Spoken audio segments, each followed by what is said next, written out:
meetings. The first item we have is a request from Teresa Holder Burt for a reinstatement of her license. You look at the material that you have there. Apparently, Miss Burt had she had some hard challenges that came up with divorce and some issues with her son's friend.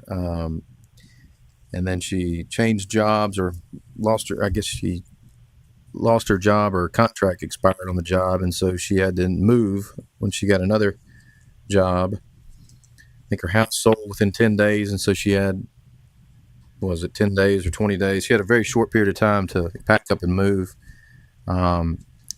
She says during that time that she was moving, she must have received her CPE audit request. I'm not sure the year. I think it was 2012. Is that right? Anyway, whatever the year was, she received that, but she never got it. Apparently got lost during the move or whatnot, and she never responded to it. So we issued a consent order against her, which she did respond to. And it is my understanding that she has fulfilled all the requirements of that consent order now. Is that true? No, she did pay the civil penalty, but she did not complete the CPE as outlined in the consent order. So therefore, her license was revoked. And now she's coming back to the board asking for reinstatement. But the CPE that she has submitted for reinstatement is the typical 80 hours of technical in the past 6 months. So that doesn't exactly meet what was outlined in the consent order, but it is what's required for reinstatement. Okay. And so as a reminder, we are looking at Rule 0020-01-.12 on reinstatement of a revoked license. And what you're charged with today is deciding if this application has what you want it to have. And then she will have an opportunity, if you would like, to be present at the next meeting. So in order to request that reinstatement. So today you're just reviewing the application to be actually considered at the next meeting. And if there's anything additional you would like us to ask for, or if you would like her to be present, we can decide on that today. Okay, so for her to be considered to be reinstated, she would have to satisfy all the requirements of the consent order. I think I want to talk. What's the process generally? No, and she has not done that. No, she has not. She has met the requirements for a reinstatement application, and she paid the civil penalty from the consent order, but she did not complete the CPE from the consent order. So I don't think that precludes her from being reinstated, but that's up to you all to decide. I saw where she only paid $250, but maybe I didn't. That's an application fee. Is that an app fee? All right. Any discussion on this? What was the difference in the CPE that she got versus what she was supposed to get? How many hours different? At 85 on the reinstatement application. So the consent order indicates that she was to complete her 80 hours for the 11-12 reporting period and 24 hours of penalty CPE. 24 is what she did not do. I mean, we have not seen her CPE from the 11-12 reporting period either. You want to see this or? So, okay, I see the 85 on the reinstatement application. That is for her current years. Right. When someone requests a reinstatement, you could request a reinstatement if you had an expired license or. And that's just the general requirements for a reinstatement application. She's asking for reinstatement from a revoked license. Okay. So she has submitted everything necessary for a general reinstatement application. Now that she happens to have a revoked license, and I'm not sure she's required to meet the terms of the consent order. You can ask her questions about that at the next meeting if you'd like to. She's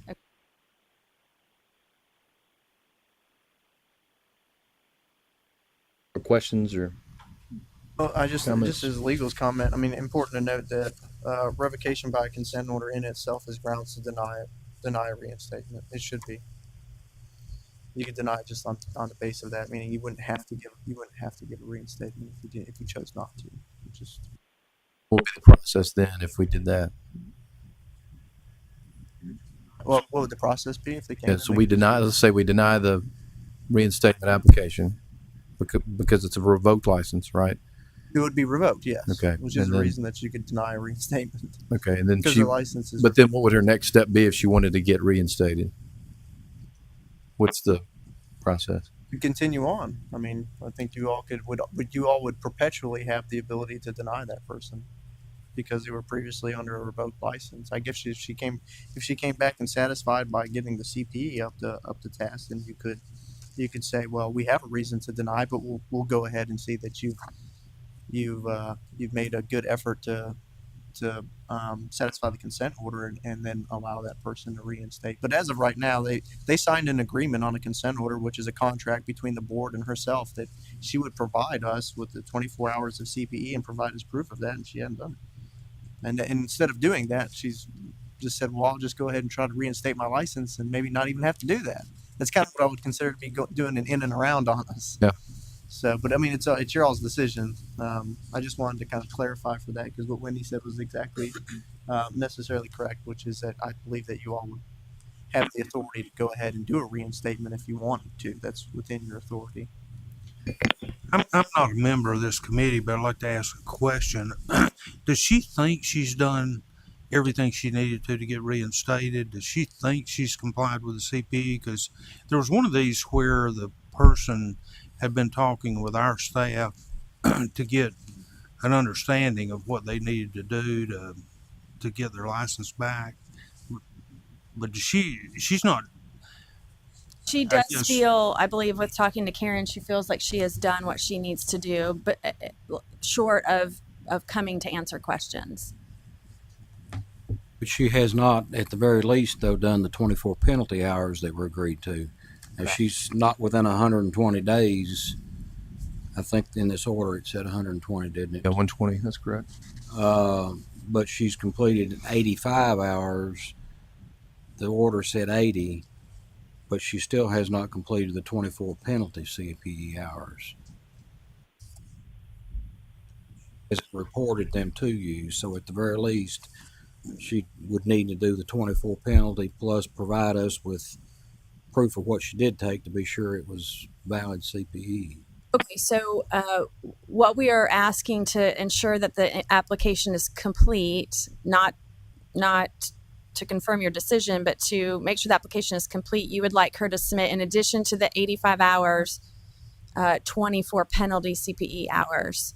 Now, just proof that she complied with and satisfied the consent order would be what I would like to see. So 80 plus the 24, correct? Right. Yes. And then would you like her to come to the next meeting to answer questions?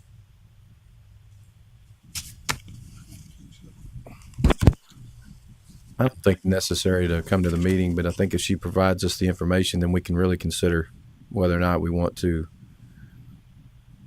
Right, so we will request the additional 20, or your recommendation to the board as a committee is going to be that we request an additional 20 hours or 19 hours. 19 hours. 19 hours. And then at the next meeting, you all will discuss whether to reinstate her license or not.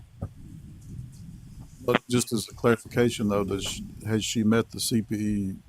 Like this CPE was for 2011 and 12. So does she have to do anything currently? She has done 80 hours currently in the past 6 months. It's not, Not part of this same. no. Okay. Yeah, I think for my preference, I would like to see her just take the consent order and show how she complied with each one of those items on there for us.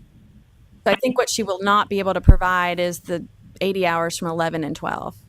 So all she can do is take penalty hours plus the current 80 hours that she's already submitted in the past 6 months. So will those hours that she did at the end of 2015, are we going to still cut off the 6 months as of 5/27 when she submitted the reinstatement application? Or will that get, will her reinstatement application end up being dated later than 5/27? So she's going to have to take some more. I think you all could make that decision today, whether you consider what she's already submitted acceptable. This consent order was signed April the 15th, 2014. It's 180 days from that. October the.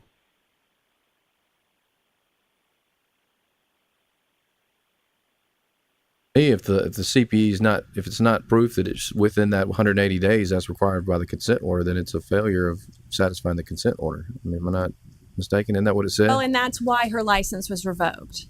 So when someone does not comply with the terms of a consent order, then their license is revoked. So that's what happened in this situation. She did not do what she was asked to do.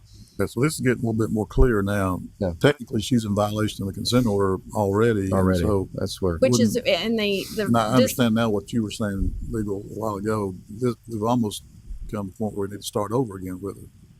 That's what I was asking. What's the once you have a revoked license? What's the step for a person who has a revoked license? Then you go to a application fee or process. You would submit an application to reinstate the license, a fee of $250, and 80 hours of technical CPE earned in the 6 months prior to application. And that's for anyone whose license is expired or revoked. But with a revoked license, there's the extra step of having to have the application presented to the board. So it's the reinstatement process. Does it require you to go back? It doesn't require you to go back and satisfy the consent order. So technically, you could get off a little easier, really, if let's say we said you had to have 200 hours, and you say, I'm not going to do that, and you get it revoked, and you turn on reapply, and you only have to do the 80 hours. Difference, I believe, with the CPE for reinstatement is penalty CPE. It can't be used to satisfy the renewal requirements, so she'll have to go on and earn the CPE to renew as well. You have the authority to make that a requirement of the reapplication too, or does we have to follow the actual process? Sorry, I think we've had some discussion of this with other boards and commissions, and generally what we've indicated is that when a board has a reason that they can deny an applicant, or for anything, like we could deny you today, then they can say, in lieu of denying, we will grant it if you do X, Y, and Z. It's their choice. If they don't accept it, you all could deny it or whatnot. So that's kind of about the extra process steps that you can require them to do. So no, it's not statutorily a part of the requirement, but you, instead of using your discretion to deny, you could allow them the opportunity to take some remedial measures, and then become licensed. My opinion would be is that we would do that. We would say, look, in lieu of denial, we want you to satisfy the consent order and then fulfill the reinstatement process.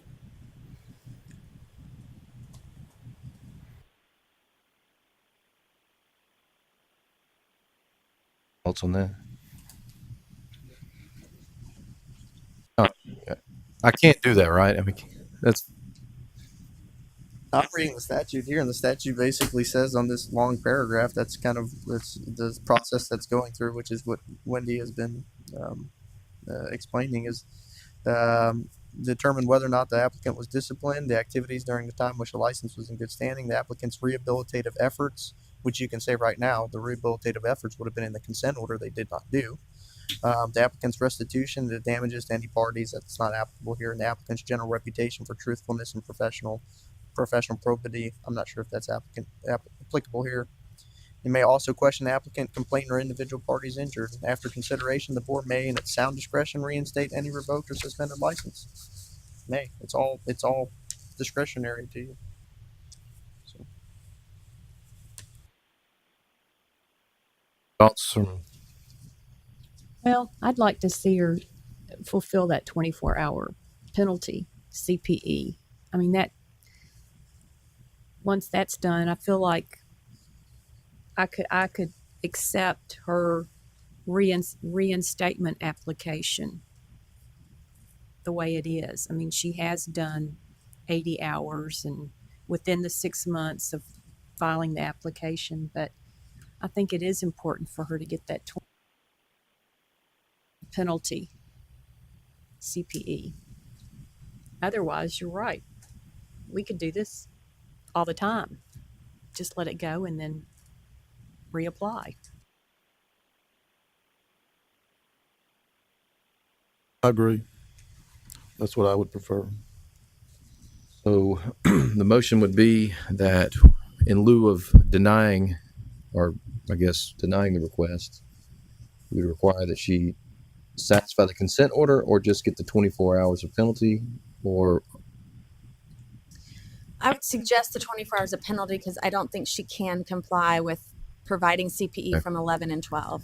okay. So our recommendation is that she go back in lieu of us denying this and complete the 24 penalty hours that was referred to in the consent order, and then we would consider her application as a reinstatement application as presented. Is that And we will present it at the next At the next meeting, and meeting. you all will make a decision. all right? Can, So can we get a motion to yeah, that effect? can somebody make that motion? I'll make a motion that we recommend her getting 24 hours of penalty CPE with that being her choice. And then in the next meeting, she can be presented for full reinstatement of her certificate.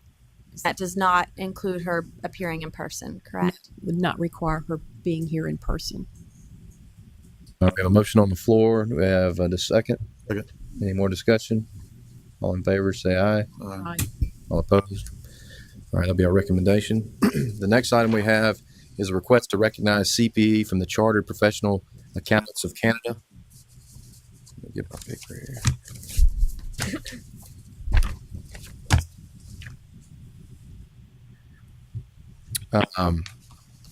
We have a request from, I guess there was a request from a license holder so this has really become a general request, right? Is that, Yes, This would be the request came from a CPA who is reactivating a closed license. got CPE from this Canadian National Association or whatever, Chartered Professional Accountants of Canada, CPA Canada. It's just a few notes. CPA Canada is a national organization established to support a unified Canadian accounting profession and has more than 200,000 members.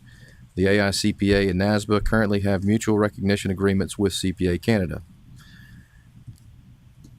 Question I would have on this is, does NASBA, or do we know, is it technical knowledge? We were talking about this earlier. Is it technical knowledge, or do they just grant general CP for that? The AIC This organization is not registered with NASBA, so they don't work with them. And that's one of the reasons we've brought this to the board today, is because if you are registered with NASBA, then you are an approved sponsor. If you are a professional organization that's been approved by this board, then you are exempt from NASBA registration. This particular organization has not, according to our records, been previously approved by this board to provide continuing education. You said they are not registered with NASBA, but they have a mutual recognition agreement. So what a mutual recognition agreement is for initial licenses. So if you are a chartered professional accountant in Canada, you can reciprocate to the United States without having to take the CPA exam. You just have to go through what they call an IQEX exam. So the mutual recognition agreement doesn't really matter a whole lot in this situation, because we're talking about somebody who's already a licensed CPA, just happens to have a closed license and wants to reactivate it. Do we have any other agreements with any other countries like this? Yeah, well, for initial licensing, there's about 6 countries we have agreements with. We don't have any current license agreements for current license holders? From a CPE standpoint, not that I'm aware of. Okay. You know what the bordering states, along Canada's border, U.S. states, do they recognize? I mean, do any of those other boards recognize this as potential CPE? I do not know.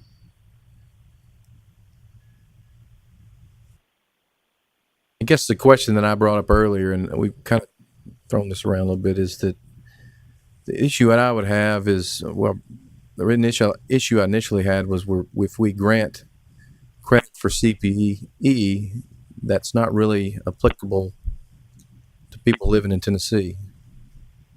I mean, the tax code in Canada is completely different from a person living in Tennessee generally.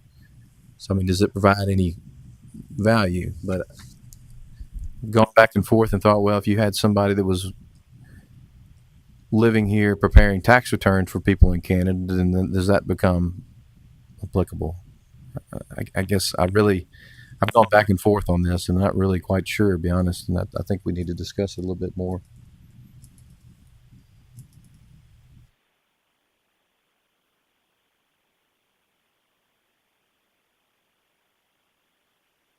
I guess from a Tennessee standpoint, I don't know how it would be considered technical knowledge for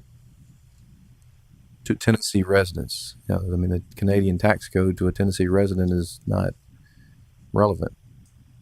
But if you took state tax related courses in another state, that wouldn't be applicable to Tennessee either.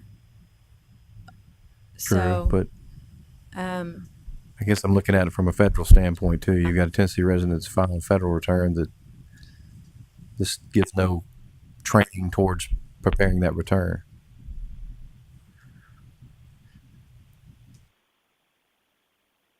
Have other organizations that are not on NASBA's list that's on our list?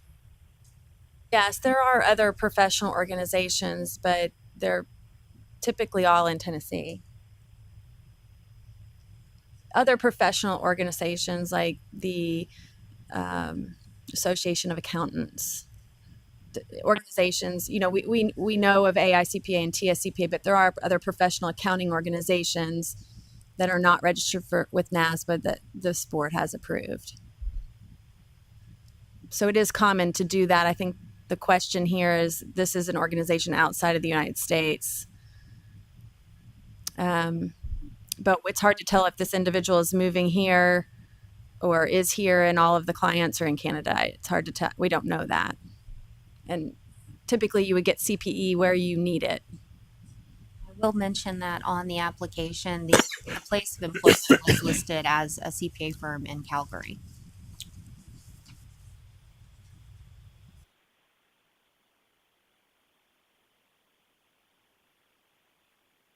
Person is a Tennessee licensee.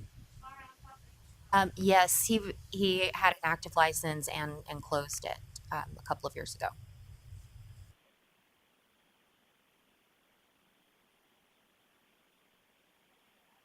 I'm not on this committee, but quick question, Karen.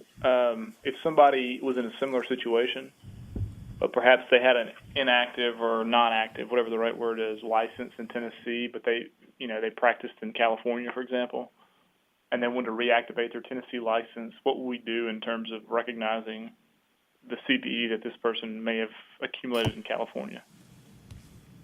Well, generally, the CPE that I see for reactivations comes from NASBA-approved sponsors or an exempt organization, and in this case, maybe the California Society of CPAs. The reason that I couldn't automatically say yes to this one is because the CPA Canada is not registered and hasn't been recognized by the board as an exempt sponsor.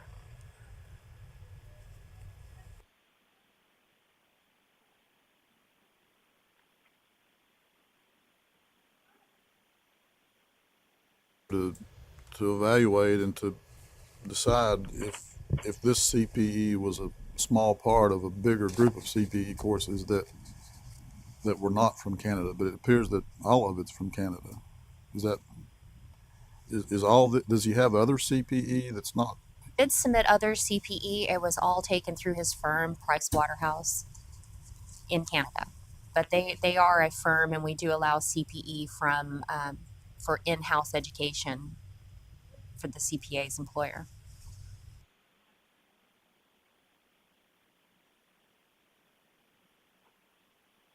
I'm not the practitioner. I'm not on this committee, but my 2 cents are that we shouldn't, use a non-U.S.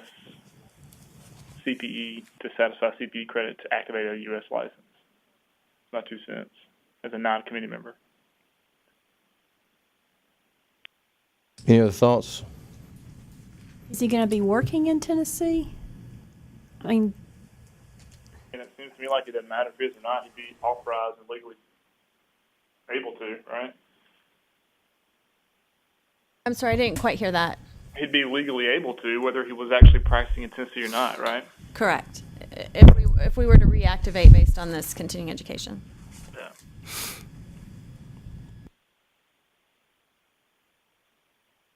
as part of me would, if he was moving back here and practicing here and not doing work in Canada, I don't see how that CPE would be relevant.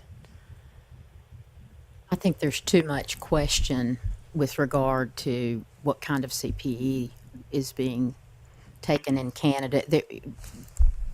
I think we should just not approve that. I mean, I make a motion that we do not recognize the CPE from the Chartered Professional Accountants of Canada. Second that motion. Motion and a second. Any more discussion? All in favor of the recommendation, say aye. Aye. Aye. All opposed? That's all the items we have for today. So we will entertain a motion to adjourn. Second. All in favor, say aye. Aye. All opposed? We're adjourned. Want to take a quick break? We have our, Oh, perfect. We'll take a quick break. we're going to take about a 5-minute break, 10-minute break, something. Gateman Ferry, you still there? We are going to move to the executive committee. We don't quite have the documents ready for laws and rules, so we'll come back to that. So Okay. we are going to, when Chairman Royston is ready, we're going to start with the executive committee.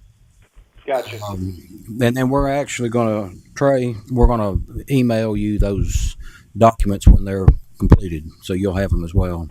Great. Thank you. We'll call the executive committee into session for the July 14th, 2016 meeting. I'll turn it over to our executive director to present travel information, et cetera, and financial review for us all. Thank you. Okay, item number 8 on your iPads is the year-to-date operating results. If you have it printed out, then you can pull that up, or if you would like to grab it on your iPad, again, it's number 8, budget FY16 year-to-date operating results. And this is operating results through the end of May. Our fiscal year just ended June 30. We do not have financial information as of June 30 yet, but I do have May, which is what you see in front of you. Revenues are relatively flat, which actually we were expecting a little less revenue. So we're doing okay there. Our case and complaint revenue has been higher than expected, so that's helped us on the revenue side. From an expense standpoint, we are running under budget in almost every area. The only 2 areas that we are slightly above budget are longevity compensation, and that is simply due to the raises that were provided earlier this year for the investigators were paid out in a lump sum instead of added to their salaries, so it fell into a different line item. The other area is computer-related items, and actually it's still favorable to budget. It's just a bit more than last year. We moved the rental of our copiers to computer-related expenses, and we will no longer see anything under rentals and insurance. So you'll see as of May 16, I have us total expenditures at $853,000 and total revenue at $1,049,692. Net revenue to reserves would be $196,000. We have yet to realize our state regulatory fee, and of course expenses for June, and additional cost backs for the June period. So the last column you'll see is my projections for June 30. After the regulatory fee is noted, and expenses for the month of June, I'm projecting conservatively $28,000 to reserves, and that will make up for our deficit from last year. Are there any questions related to the This financial? also has the spike that we saw recently, or were informed of, on the chargebacks Yes. that So we had not really budgeted for, but it worked out. well, when I received that information for April, the cost backs were 3 times what they had been previous months, which I believe I noted in my board report to you all. I dug into that, and the numbers weren't quite accurate. So I got final numbers, and that it came back to something that was normal. So we're in good shape. Thank you. Mm-hmm. Thanks for being on top of that. Are there any other questions related to financials or any variances? I think we're in good shape. Just a quick question Mm-hmm. on the revenues that we're no longer collecting those convenience fees and stuff. I mean, that's pretty common nowadays for those kind of charges. Did the board vote to? This is a department-wide thing. Oh, So okay. when we moved to this new licensing platform, it wasn't our choice. It was part of the way the department is operating now. So we used to collect a convenience fee, and we used to collect credit card processing fees. That's okay. And we are no longer collecting either. But the board is responsible for the credit card processing. So Yeah, that's interesting. So was that for the department? I mean, yes, the department. It was made that decision. yes.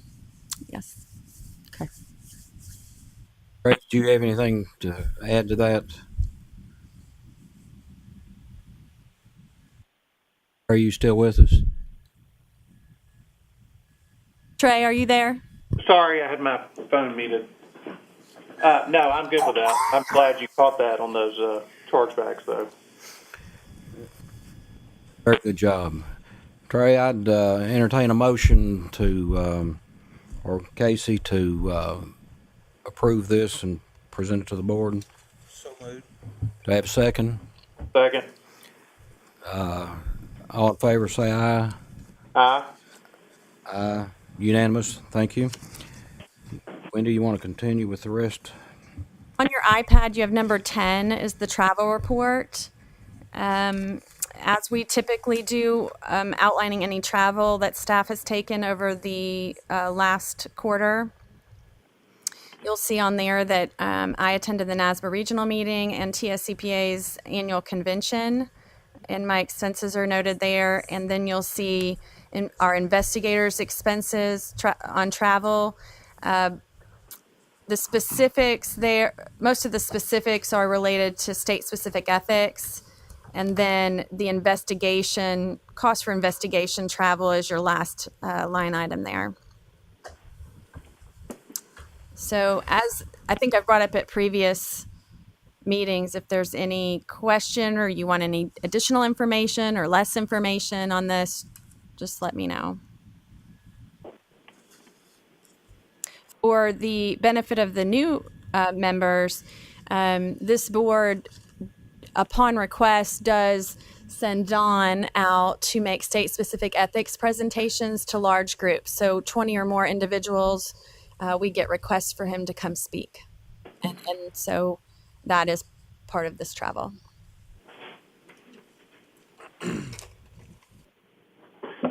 Wendy, since you mentioned that, is there any progress being made towards perhaps doing state-specific online? We're going to get an update from TSCPA tomorrow. Okay. To talk about where they are in their process and what they'd like to present to us. Okay.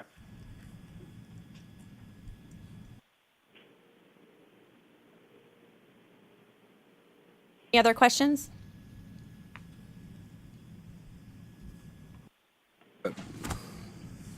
That's it for the travel. Okay.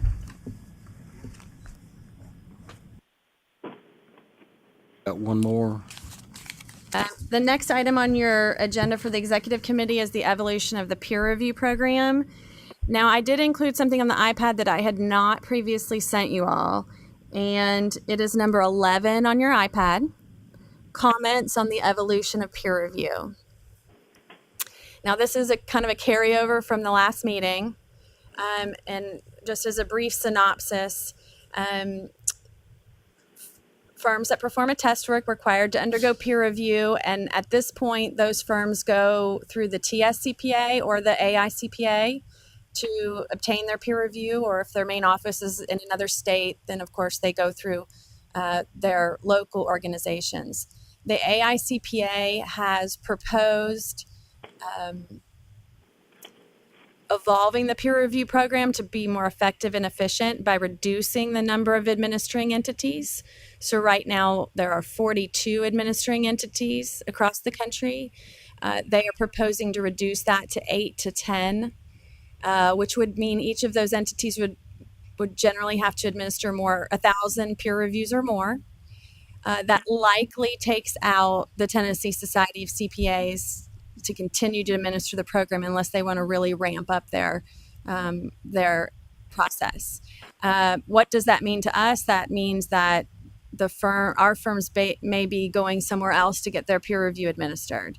So the AICPA this is just kind of an update. The AICPA will be issuing a discussion paper to boards specifically to address some of the concerns that they heard at the regional meetings about our oversight processes and how we would oversight a program that's located in another, or that's being administered in another state, and those types of things. I have yet to see that discussion paper. They have not issued it yet.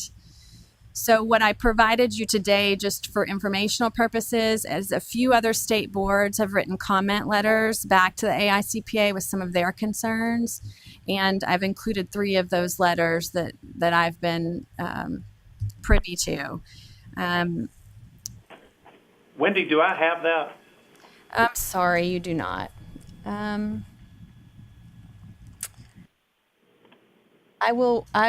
Karen will work on emailing that to you.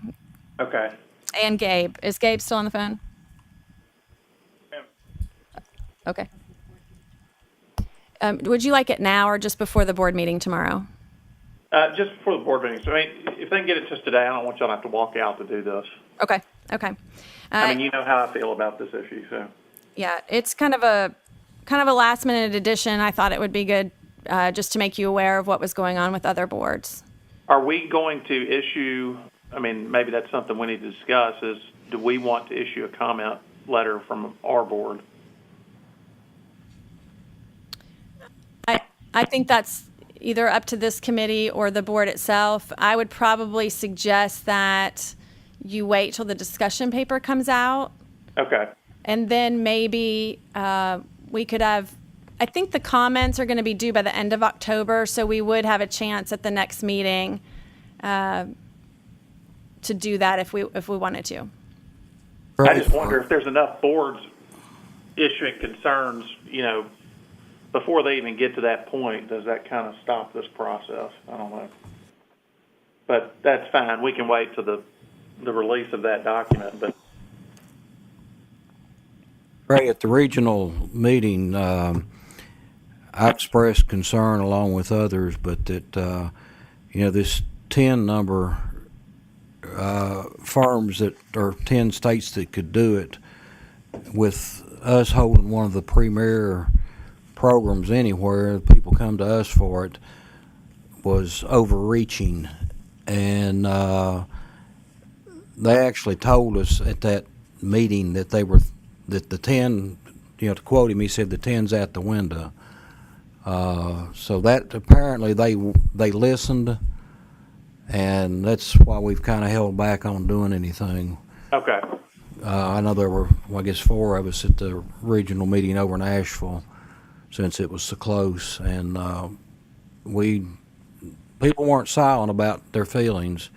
There's some obvious needs for improvement, but we've got a great program, and I don't want to see it go away if we can hold on to it without the Tennessee Society having to ramp up and spend a bunch of extra money to serve other states. There's talk about smaller states maybe coming in to maybe Tennessee wanting to do Kentucky or whatever, and I'm not sure where that's going to shake out. Okay. I don't think we need a vote here. This was really just to bring you up to speed on where we were and discuss any issues. That concludes what I've brought for the executive committee. Okay, I guess the only other thing that we need to cover on the executive committee, and we'll do this formally tomorrow at the board meetings as well, but we have new board members that I'd like to recognize. Pam Church, our educator guru. Is that a good? When I read all you've been involved in, there's more guru there than.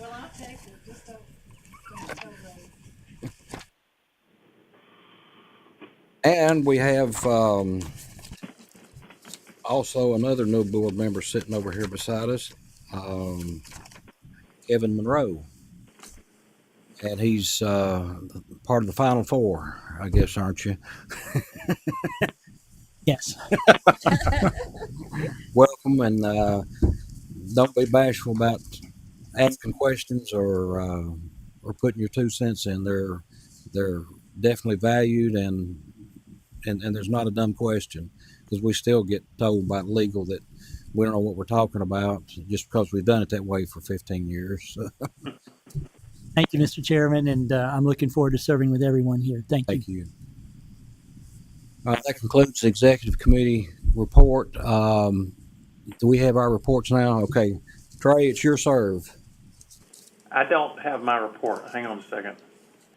Get it in your email. I'm looking at it. I mean, hang on. Let me see if it got hung up. Who sent it? Nessa Huntsman. Hang on. It may have gotten hung up in our spam blocker. Hang on, I'm checking.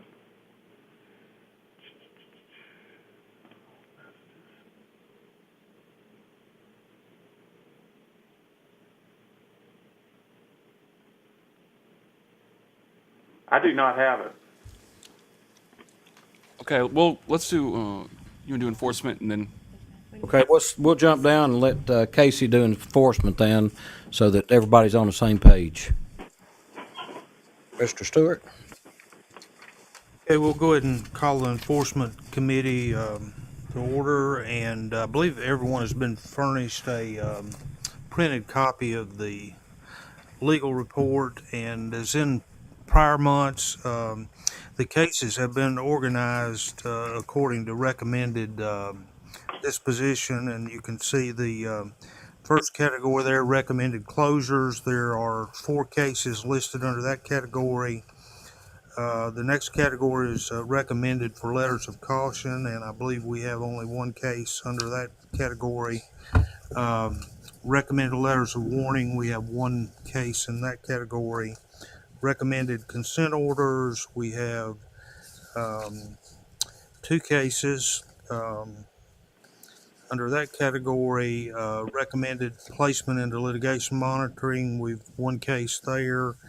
And then representations, we've got 3 cases there. So this is a much reduced legal report of what we've had the last several meetings, and I think that's because of all the resolutions we've had and really opening fewer complaints. But, First category, the recommended closures. I think everybody received this report electronically and had an opportunity, hopefully, to read it before the meeting. So, those are cases that have been, the complaint was filed, an investigation was done, facts were gathered, and legal counsel is simply recommending that they be closed. I've read through those. I don't have any questions or issues. I would just ask if anybody on the committee, first 4 items. I was wondering on, I think it's number 2. Well, I guess 2, 3, 4. If the complainant was satisfied with the resolution. But which number is that? I'm sorry. I think number 2, 3, and 4 in this category. I don't think it said. I could have been reading fast, but. You're asking if the complainant was satisfied? And Yeah, with how it was closed out. We have not closed these out yet, so I wouldn't. I mean, that's the recommendation. So is the complainant going to be satisfied that it's closed and they're not going to have any issues? Well, the complainant is primarily just a witness to the events. I doubt that they'd be satisfied. I don't know, but if there's not enough facts, they would almost never be claim, satisfied if you close a complaint, because they opened the complaint and wanting some kind of action. And so, I mean, I don't think the complainant's going to be happy almost all the time. We receive complaints all the time, which don't even pertain to anything that we can legally enforce. And so even in that particular type of an instance, they're not going to be satisfied with the closure anyway. Does that answer your question? The case becomes the states of Tennessee's case. It's not the complainant's case. And we're not advocating on their behalf. We're merely trying to enforce the laws and rules set forth from the Accountancy Act.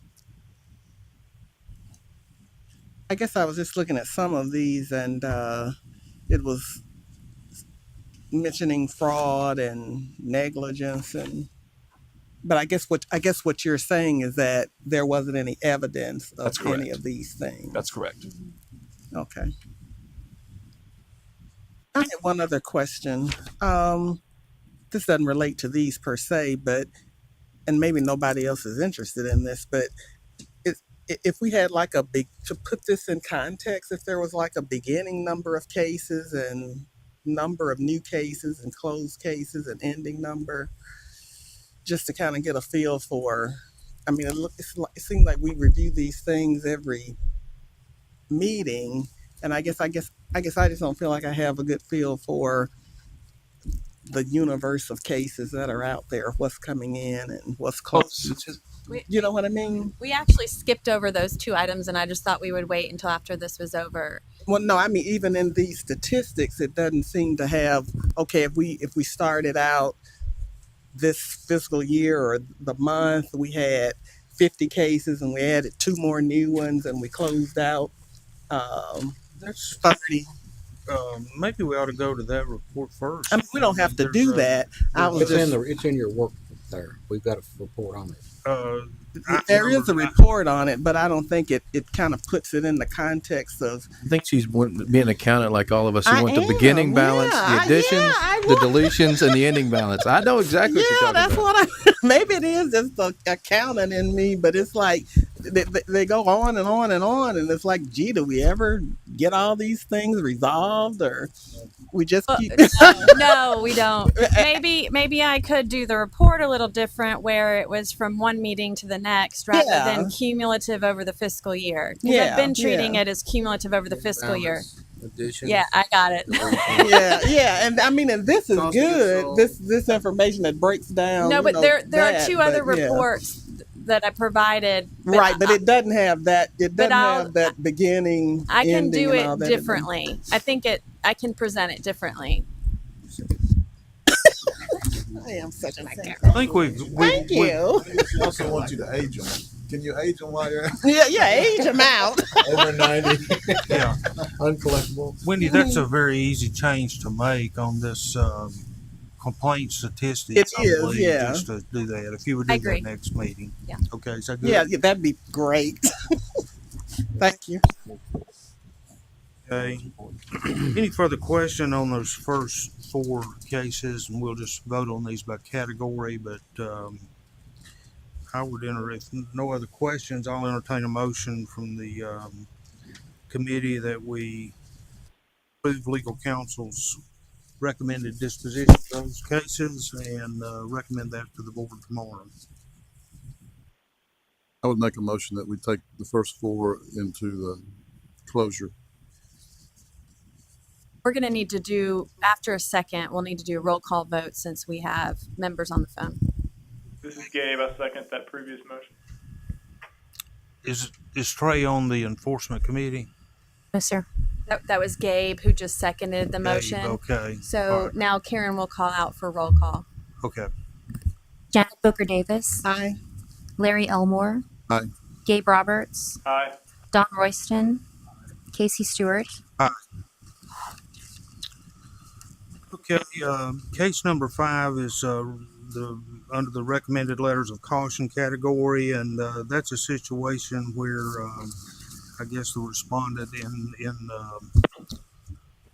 renewing his CPA license reported self-reported some discipline from the state of Arkansas for failing to abide by a compliance statement directing the respondent to undergo and complete a peer review within 9 months because the respondent had received a substandard rating on a governmental audit report.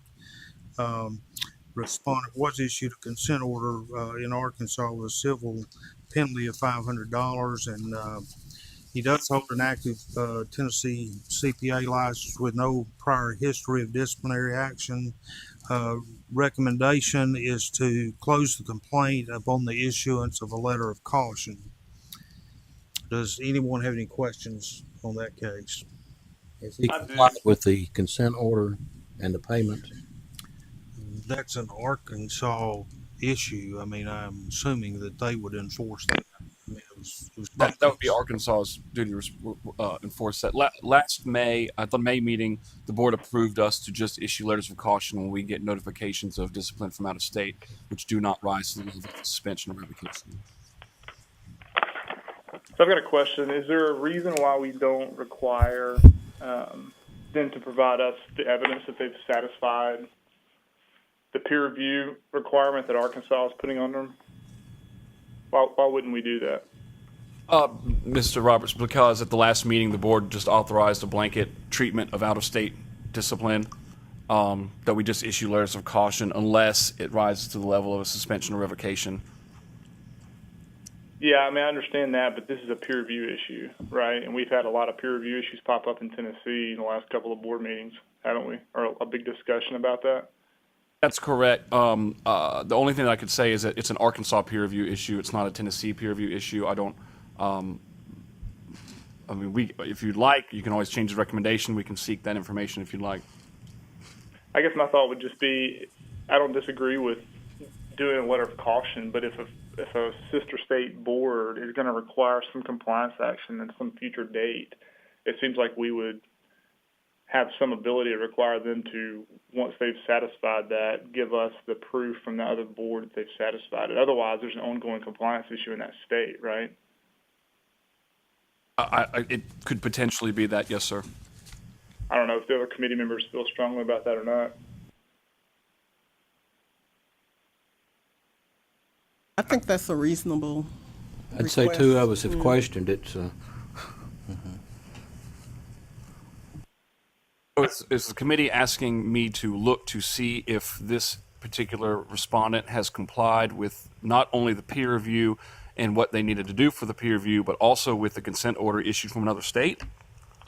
It seems to me like the easiest thing to do would be to put it in some type of quasi-monitoring status. I know you have a litigation monitoring one, but you could issue your letter of caution and then require them to provide proof from the board once they've fully satisfied whatever it is the board, whatever condition the board's put on them or on their license. So you get a letter from the board, I'm assuming, like a one-page letter that says they've satisfied whatever it is and their license is in good standing. I mean, that's what I would try to do. I'm not looking to add a bunch of work to you or the investigators. Is that going to put undue pressure on our staff to review the just decision Mr. as Elmore. as to whether we agree with what was done or not? I mean, I'm literally just saying just a proof that the Arkansas board is satisfied. but then what do we do if they don't satisfy it? Then I think that if we're relying on the board for discipline and they don't satisfy it, then I'm assuming they're going to have some other licensure action, which means that it's going to jeopardize. Aren't they going to have to self-report that as well, legal counsel? My understanding is that this is a closed out action. This individual self-reported it. There is no action until it's closed out, right? So like with us, I may recommend a closure, but there is no action closing the case until the board votes and approves it. And so my understanding is that this is satisfied. I know that in our particular instance, we will issue consent orders. Sometimes individuals ignore, refuse to pay, don't pay. That could last anywhere from a year and a half, 2 years, 3 years. I think we've got a case from 2009 right now. This would put these particular cases into a holding pattern indefinitely, potentially. And that's a concern that I would have about that. What's the concern? That there's just lingering cases with no disposition, primarily. And that we're now acting, our board, and using the board's resources to enforce disciplinary actions from other states. I'm not at all suggesting that. I'm merely saying once everything is done, we ask the licensee to send us a letter from the board saying that they're satisfied and it's done. And I guess I don't understand why there's a concern about having one or two cases occasionally outstanding for some period of time when it's through no fault of the investigators or you clearing it out. Right. I'm happy to do that. We are merely presenting this one in accordance with what the board asked us to do with regard to out-of-state discipline that was below the level of revocation or suspension from the last meeting. I'm happy to do anything the board wants me to do. I mean, we probably spent more time talking about it than it's worth, and I don't care one way or the other. It just seems to me like it's a good thought that if there's a peer review issue or some substantive issue like that from a different state, that at some point we may close it out or we may do something to clear it off your reports, but at some point we put the onus on the licensee to provide us evidence that the board who's taking the action is satisfied with that the person has, met all the requirements from that board. But I'm happy to move on if nobody else feels that way.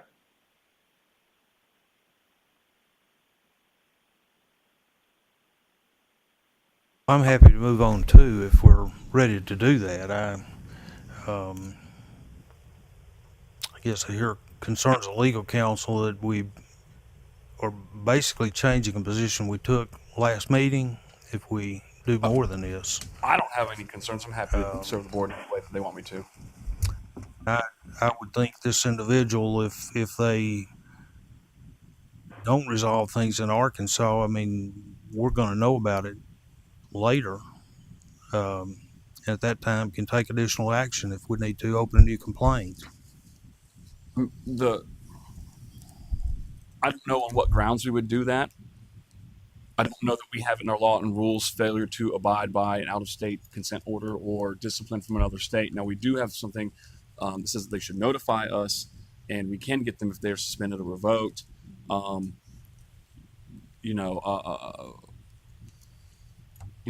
happy to do anything.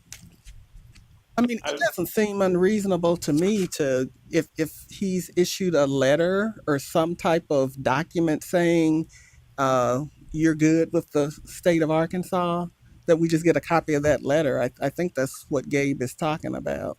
But what I'm saying is that there is no legal or rule-based disciplinary action we can take for him to fail to pay a consent order. But I thought we just heard Tony tell us that if we're going to take an action and we choose to refrain from that action, we have discretion as to what action we take that's lesser than that. I was not in the room. I'm sorry, Mr. Roberts. I may be wrong. I tell you what, I make a motion that we accept legal counsel's recommendation on number 5.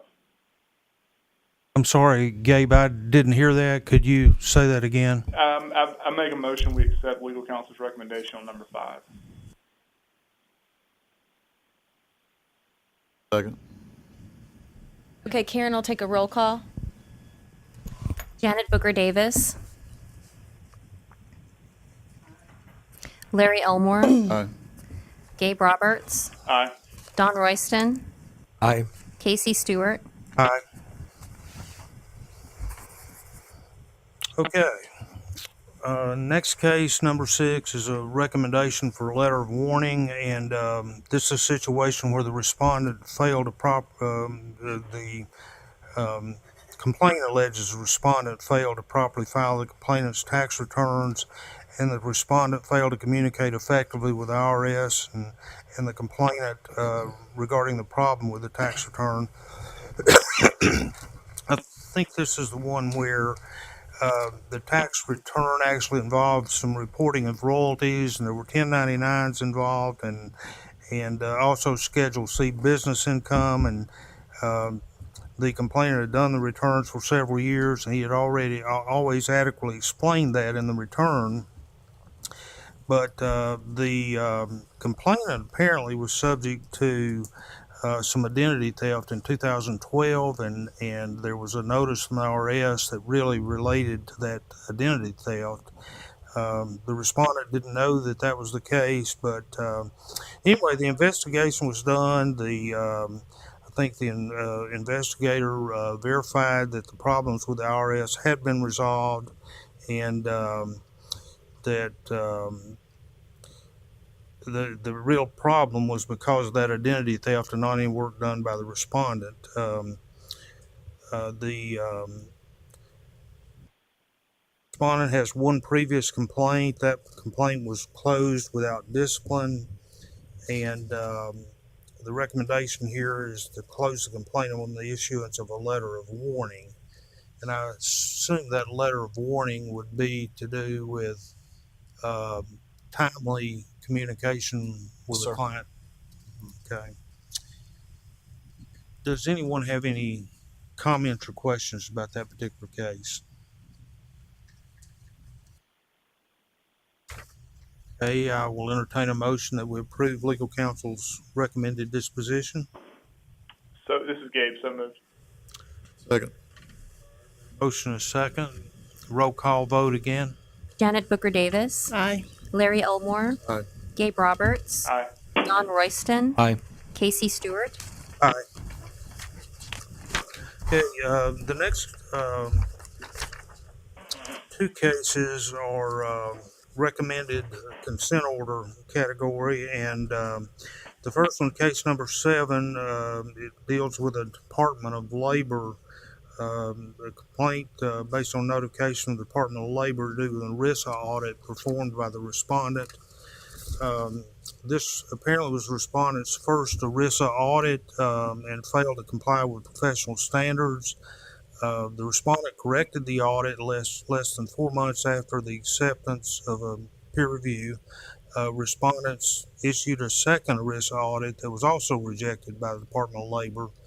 The investigator noted that there were at least 8 instances of gap departures and inadequacies that resulted in violations of gas.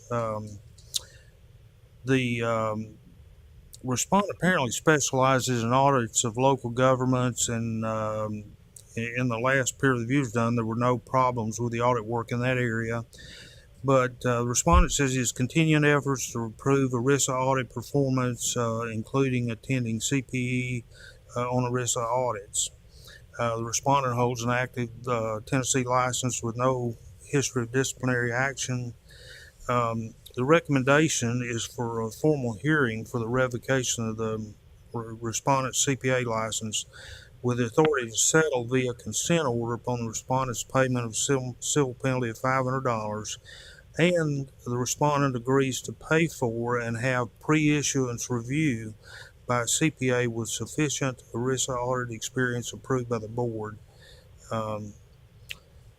So are there any questions or discussion of that particular case? This is an area where our profession has been hammered really hard for a long time now, and it doesn't seem to be getting a lot better the last information I got. So it's one where we need to, I think recommended. I agree with the recommendation that's been made here. I'm just saying I think that it's good that we're finally taking some action on some of these. So Questions on this one. Number one, remind me how we come up with those penalties, the 500 versus 1,000 versus something else. And then the second question, how many times are we going to require the pre-issuance review? How many years? What's the recommendation?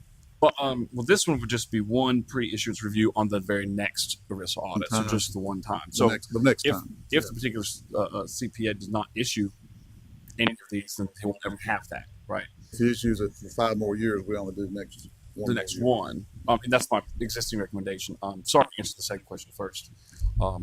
The other question with regard to the civil penalties, we can issue between $0 and $1,000 per violation per day, with each day constituting a new violation.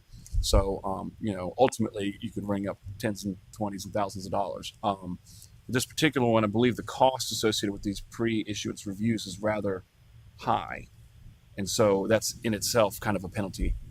With the 500, I just kind of took a stab in the dark.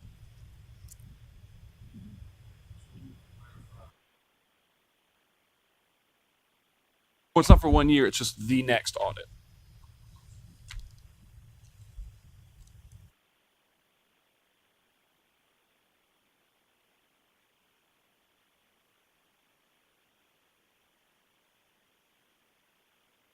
So we would just change that wording, the last sentence, to say, where it says ERISA audit experience approved by the board, comma, of the next, just insert the word next in there. But I'll read that for tomorrow, but that in essence is what it will say. With that change, I would make a motion we approve that. Second. Motion and second. Is there any further discussion of this case? Do a roll call vote. Janet Booker Davis. Aye. Larry Elmore. Aye. Gabe Roberts. Aye. Don Royston. Aye. Casey Stewart. Okay, case number 8 is another ERISA audit failure, and this respondent addressed the issues that were raised by the DOL and received further notice that the DOL was not satisfied. He then again provided additional materials to the DOL and obtained a notice of satisfactory filing. So he resolved the problems there, but the investigator, I think, noted that there were a number of issues, including poor documentation practices, lack of experience in the specific audit requirements for ERISA. This is a firm that only does audits of farmers cooperatives and had never done an ERISA audit before. The respondent firm stated that the firm will no longer engage in or perform ERISA audits.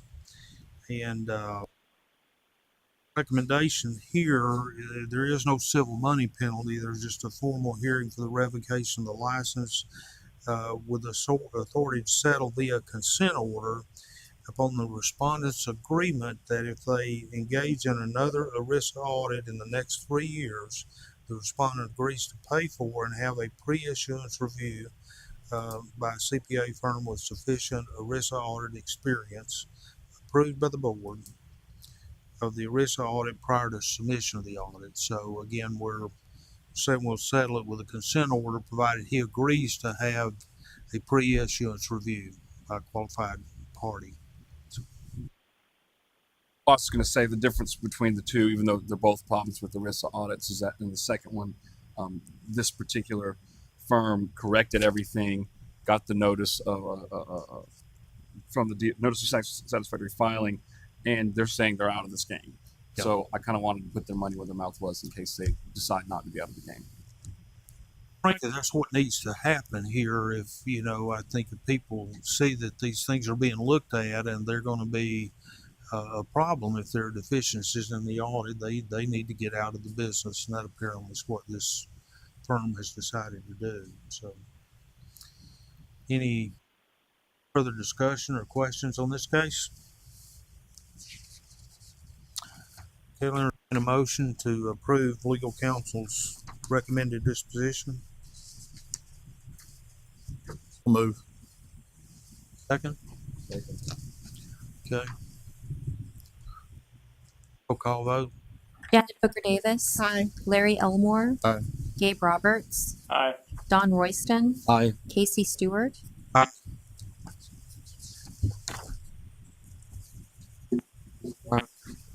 That's not right. On this last case, before we move to the next one, out of curiosity and for clarification, the respondent firm was uh, is in the agreement. They received the notice, but we're having the Those are just typos. I see what you're talking about in the recommendation where it says CPA license. Right. They're just typos because I don't reinvent the wheel every time I make these. I understand that. We just, but the clarification is that is there any discipline to the respondent CPA? No, it's just against the firm. As you know, CPAs individually can't issue audits; has to come from the firm. And so we could issue against their license as well, but at the same time, the firm could be comprised of how many CPAs? Are we going to issue it against all of them because of their ownership on the firm, or are we just going to go to the ones that worked on the actual audit? That's something we can look into in the future when we get more. I want to just clarify that this is stopping regardless of which one it is, it's preventing the firm from doing these audits. Yes, sir. What is that supposed to say instead of? It should say respondent firm in the recommendation. Respondent CPA firm. Yeah, instead of license. Thank you. The next category is recommendation for placement into litigation monitoring. There's one case, number 9 there. Complaint against the respondent alleges undisclosed conflicts of interest. The respondent helped to facilitate frauds against the complainants with the complainant's parents and business partners, with failure to provide client records, intentionally filing incorrect personal and business tax returns, and lack of due professional care in the performance of professional services. And the situation, the investigation revealed that the complainants are currently in a lawsuit against the complainant's parents and business partners. And because of that litigation, I think the recommendation is to place the complaint into litigation monitoring status pending the disposition of the complainant's case or the availability of some sealed forensic investigation and evidence that apparently is in the process of being developed. So, any questions on that one? Again, situation where litigation is involved, we just wait until that kind of runs its course. Discussion, I'll entertain a motion to adopt management's or legal counsel's recommendation. So moved. Second. Motion and a second. You want to do the roll call vote? Janet Booker Davis. Aye. Larry Elmore. Aye. Gabe Roberts. Aye. Don Royston. Aye. Casey Stewart. Aye. Okay, the last category are representations where we've got some new information. Case number 10, the complaint alleged that the respondent, who is a non-licensee, had used the word accounting and the CPA designation without being properly licensed. Our investigation revealed evidence that supported both of those allegations.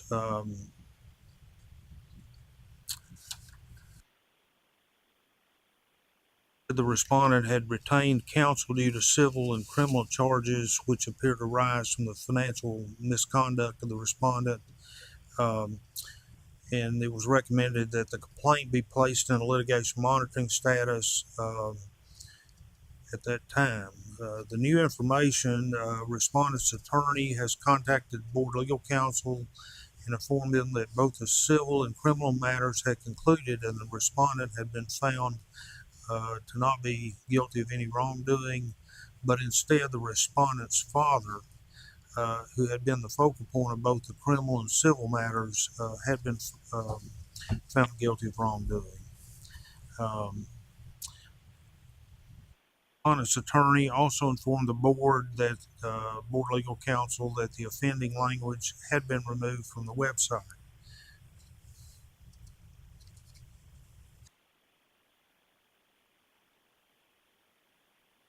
I believe our investigation revealed that that had in fact occurred.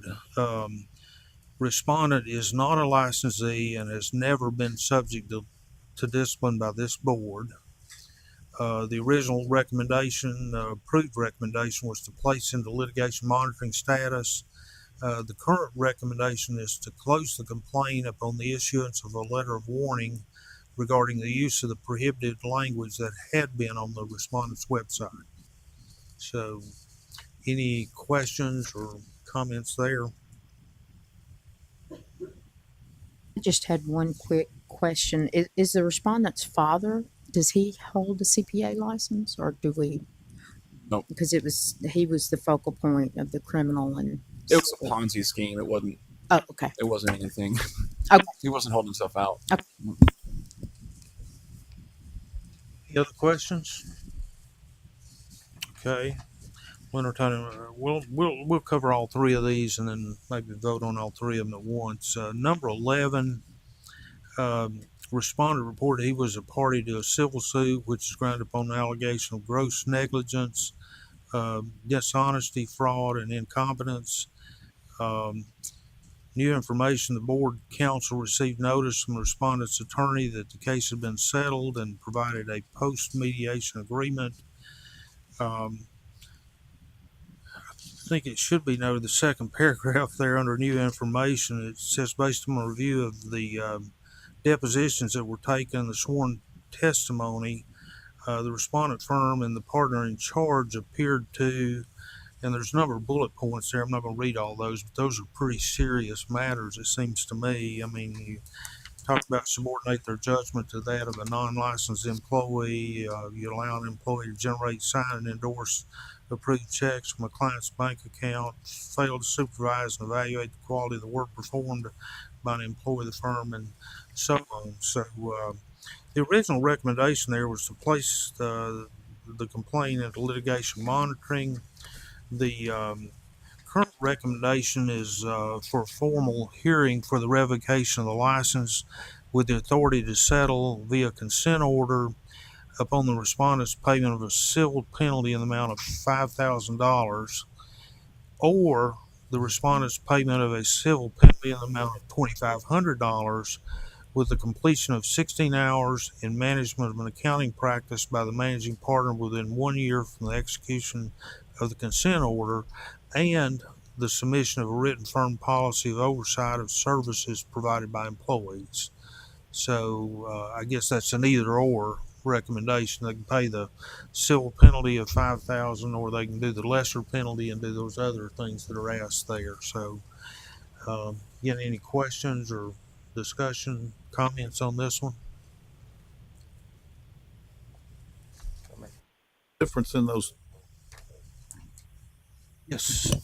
The only issue I would have if I'm looking at this is, you know, our responsibility to protect the public. Obviously, this firm is engaging in pretty negligent activities.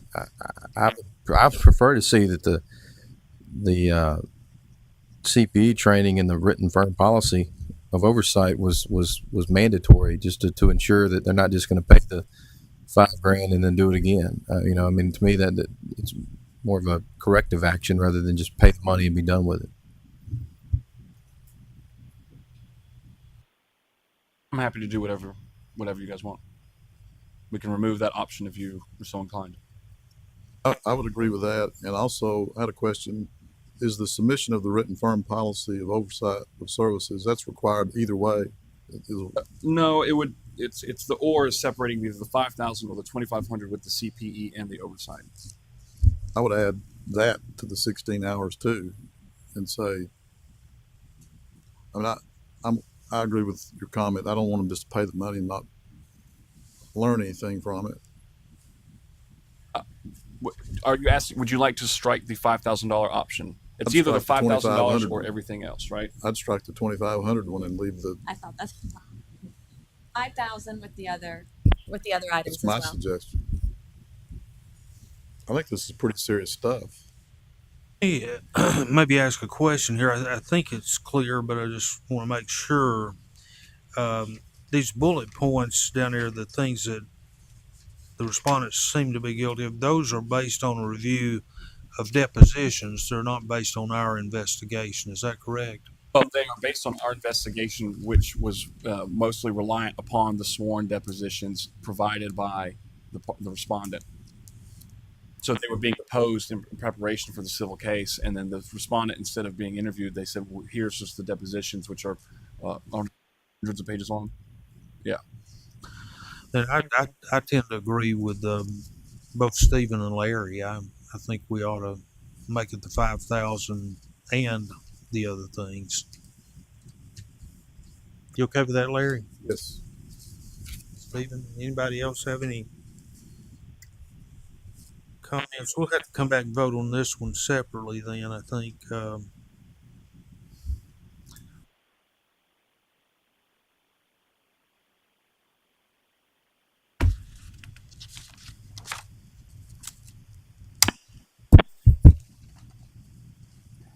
Basically, we're just going to strike out the phrase there where it says, or upon respondent's payment of a civil penalty in the amount of $2,500. We'll just strike that out, and everything else stays like it is, correct? Okay. Let's go to case 12, and then we'll come back and see how we need to vote on these. Case 12, again, is a representation.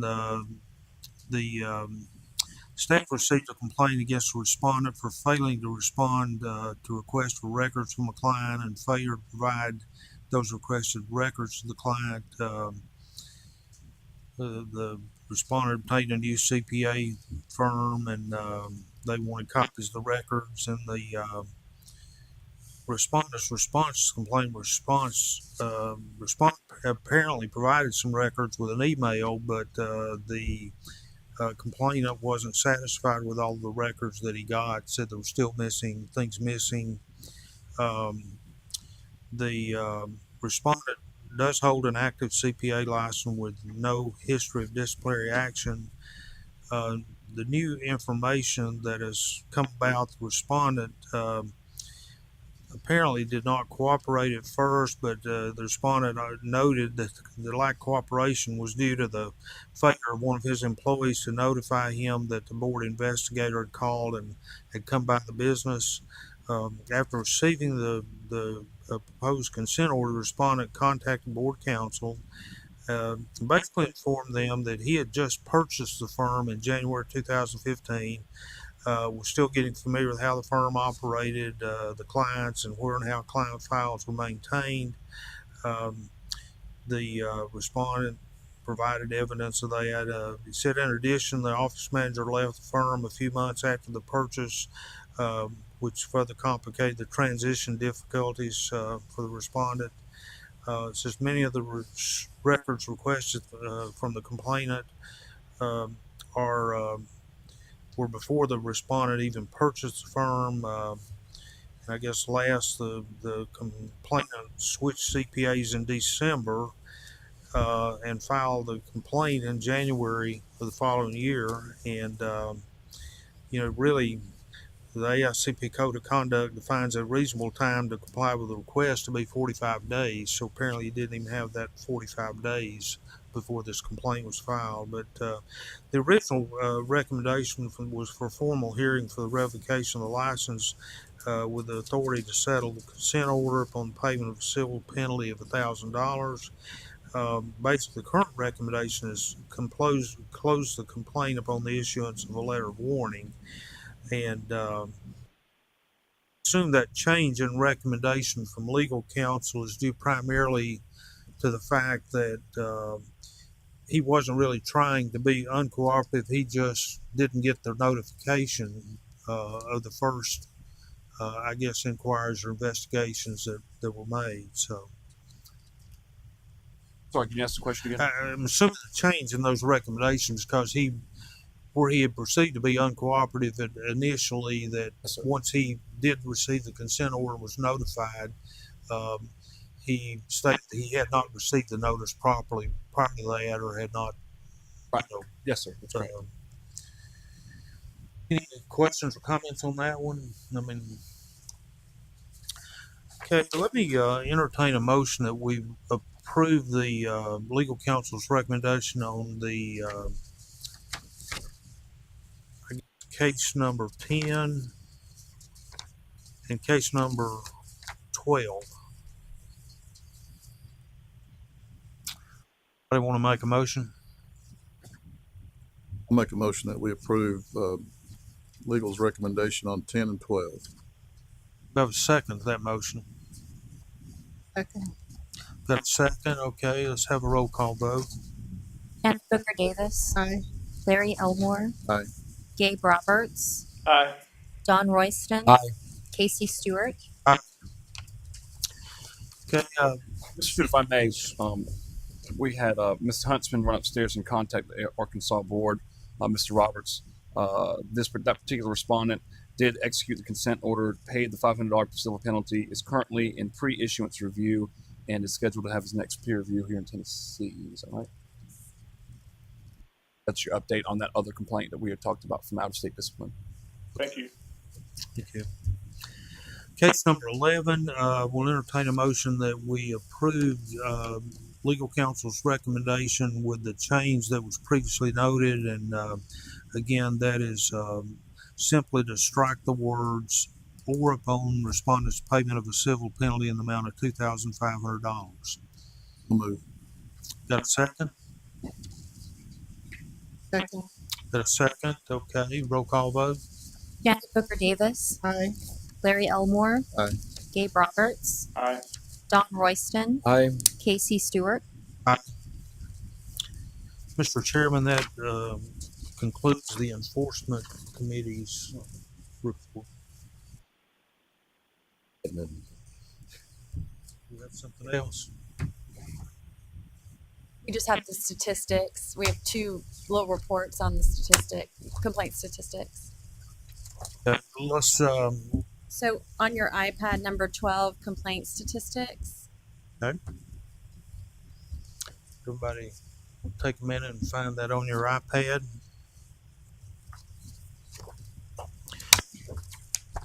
I have looked at this, and it's pretty self-explanatory, but would add if Wendy or legal counsel, either of you like to make any comments on the report? A couple things I'd like to note. This covers the full fiscal year. So this is fiscal year ending June 30. We opened 76 complaints during that time. In the previous year, we had opened 199. So I think many of you will recall we had a lot of professional privilege tax cases and some other things that we were trying to really clean out. And so 76 cases brings us back to what's normal for this board. Typically, we've been anywhere between 60 and 80, let's say, cases. So I think this is more normal, and you'll see a pretty high number of closures at 119, and that's where I believe at the last meeting we cleaned out quite a few, and maybe even the meeting before. So then you can also jump down to complaints by type. Administrative complaints, 92 for 77%. I think that really reflects those PPT cases and some things that we had to get kind of through the process. So I don't expect that administrative complaints will remain that high. Typically, they've been around 40% or so. And again, those are numbers that were closed during the past fiscal year. So if there are any questions, I'll be happy to answer. And one question, just for my education here. When I see PPT, I think PowerPoint. And could you enlighten me as a new board member? Professional privilege tax. Okay. So previously, I think most of you know you all pay professional privilege tax. And for a long time, there wasn't much communication between the Department of Revenue and the board. And so folks that did not pay were able to continue to renew their license. So this board would then open cases when they would find out that somebody did not pay their professional privilege tax. We have gotten those cleared out and the process a little bit better. So now when you try to renew your license, if you have not paid, you can't get your license renewed. So it kind of cleans those out. We don't have to deal with them anymore. Thank you. Mm-hmm. The other category that had a big impact on that was the IRS, PTIN numbers that we were opening a tremendous number of complaints. Could you kind of give us the background there on? Okay. Again, Somebody, if anyone thinks I'm inactive, this was before my time, but I'll explain from what I think I understand happened. So we had a list of P10 numbers received from the IRS. Everyone's required to have a P10 number if you file tax returns. And board staff went through that list, and if it appeared that you were holding out as a CPA and you were not, then a complaint was opened. If it appeared that you were performing taxes not out of a licensed firm, at the time it was interpreted you needed to have a licensed firm in order to do that. So there were a tremendous amount of cases opened.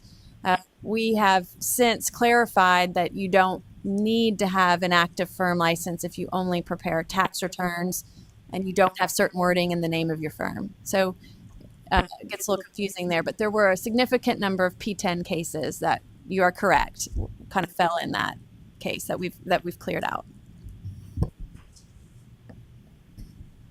The elimination of these two categories, or the reduction in complaints from these two categories, should give us a lot more time to focus on real issues, it seems to me. I would agree. Yeah.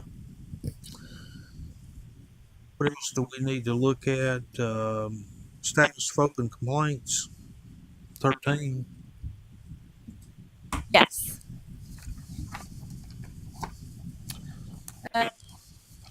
Dawn created this report for you all. Dawn, do you want to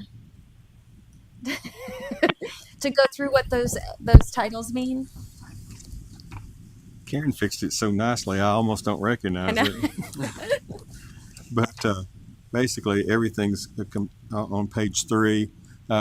Those of you who remember the old status report I would do year to date, quarter by quarter. Well, this is the first time we've been online and been able to extract this kind of information from the core system. So it's basically a balance sheet today.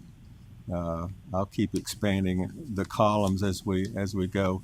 I've also tried to create a little better definition as to what these cases are, where they are.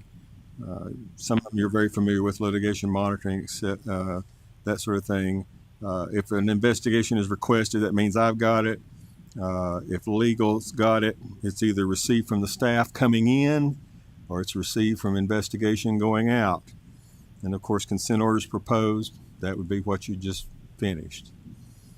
So any questions on the new version? And if you look at, there's 14 of those with consent order proposed. I mean, obviously they weren't all talked about today, but are those ones where we just haven't exactly resolved what the consent order would be, or? I think what those are, that we have sent them out and they have not signed and agreed to them. Would that be correct, Ben? The consent orders proposed would be the board decided a consent order at the last meeting, let's say, or a previous meeting, and the respondent has not signed and returned that consent order. That's correct. We usually give them a few opportunities to respond prior to moving it over to litigation. And once it's moved to litigation, then will determine when they're going to want to set the case for you. Okay. We don't need to approve this here. It's informational. Is there anything else that I'm leaving out from the enforcement committee? That's it? Yes, sir. Now I would say, Mr. Chairman, that concludes the enforcement committee's meeting. And Wendy's nodding her head yes. Our fearless leader.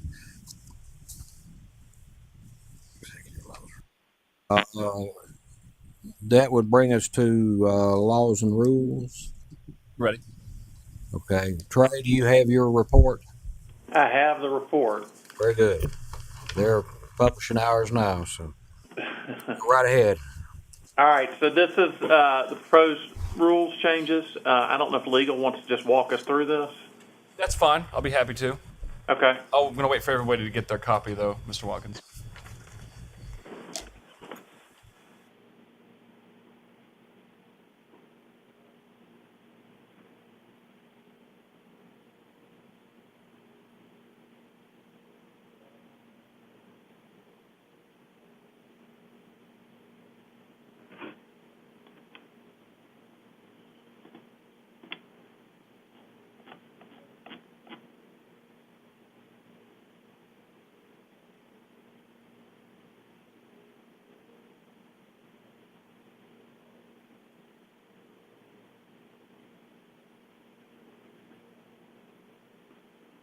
Okay, everybody has one. So this is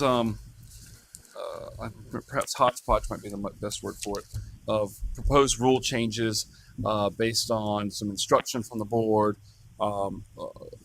Wendy and I working on to kind of clean up the policies and moving what policies need to be rules into rules, and just kind of a couple other things. So we'll go through it item by item, if that's okay with everybody. Starting on page 3, the packet, you'll see the red is what we're striking and the blue is what we are proposing.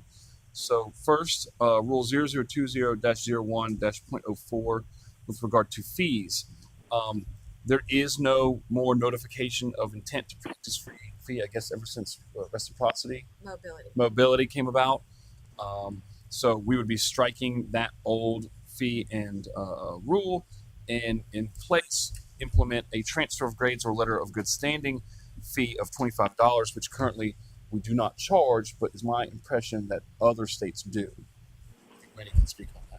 Correct. I can further explain the suggestion here.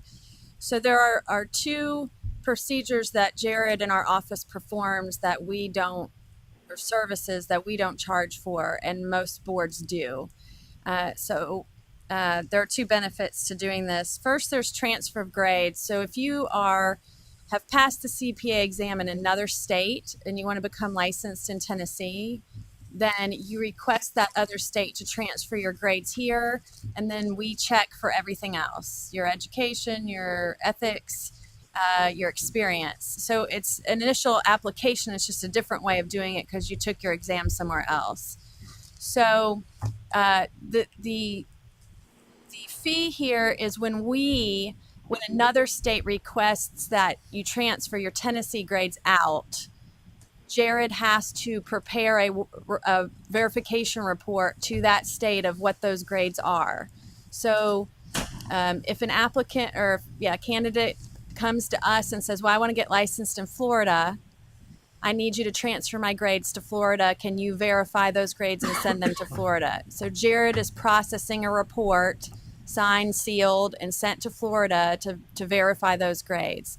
Right now, it's a service we don't charge for. So I'm simply suggesting that we charge for that service. The second one is a letter of good standing. And this is if somebody wants to attain reciprocity in another state. So you move to Florida, but you already have a license in Tennessee and you want to reciprocate. So part of the reciprocal process is that Florida has to verify that you have a license in good standing in Tennessee. And we do that through a 2-page form, and we basically transfer or certify all of the information we originally certified for you for that state. So we call it a letter of good standing. And so we would like to charge $25 for each of those services, which is very minimal. Most states charge well above that.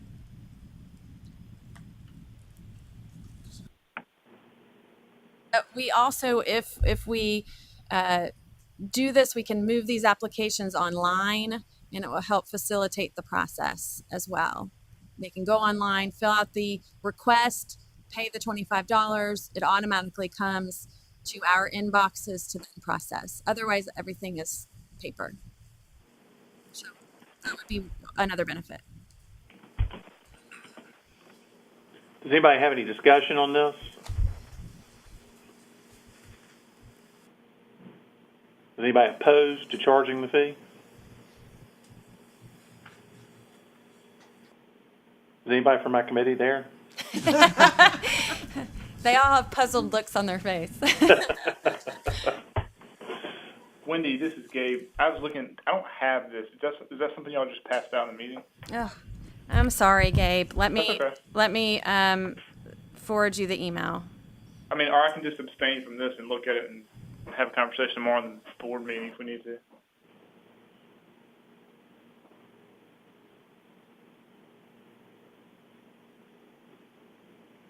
Okay, I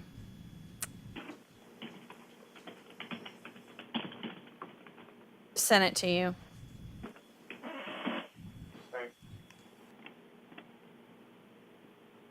This was something that was not previously provided and was just passed out. So I don't think anybody's had a pre-review of this. Wendy, what's the fee range that other states charge for this type of service? I had Brenda look into it a few months ago, and it was generally $75 or more, which I felt was pretty steep. But it is what others. I don't know what the rationale behind that was. Does it take much time, or is it pretty much automated for you all to do this? It is not automated now, so it's a manual process. I mean, he writes on the form and then stamps it and signs it, looks up all the data. So, Not time consuming. right, which is why I felt like, we're providing this service that we're not charging for. I think once we have some sort of fee associated with it, we can create an online application and make it a little more efficient for him, where the system can pull some of the data that he needs to that official form, and then he'll just verify and sign. I was wondering if $25 was covering the cost of pulling that information together. Right, and maybe that's how other states feel that it costs a little more to do that.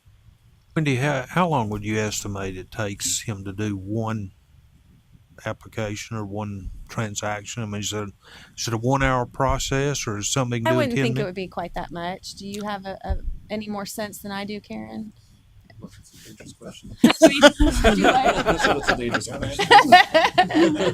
No, Wendy, I do not. Don, could you include that on the next presentation you have in slides? I think in answer to the question that it would really depend on the license file. Some of them are older and the information's a little harder to find. It's a more readily available for someone who's recently passed the exam. On average, so it would take an hour, 2 hours. I wouldn't think that long. I would just say, without much research, 30 minutes. I would think that $25 is a reasonable number there. I mean, if it takes a lot of time to do it, we ought to increase that fee while we're making this change. So now's the time. If you think it ought to be more to. I can certainly. Jared's the one who processes these, so I can check with him before we meet again tomorrow and see if he has any different opinion of how long it takes. Go with the value billing concept in this area, in this case, and go with 50. Value billing, it might be more than that. Yeah. might be 100. To have value billing, you have to have value services, Mr. Elmore.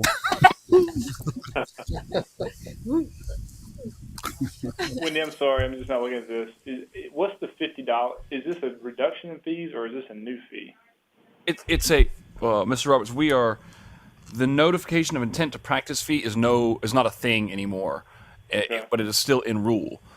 So we are, in essence, using its real estate to impose a new fee for the transfer of grades. Do we know, is there a similar fee in law or other professions to transfer grades or get letters of good standing? I do not know. I don't know about other professions. I just know that from Wendy's research, other states' CPA boards do charge this fee. And this is just for people who are licensed in Tennessee that are trying to get licensed in different states? There are two different processes here. One is if you're already licensed and we send a letter of good standing to another state. And then there are folks that are not licensed yet, but they took the exam here and we're transferring the grades to another state.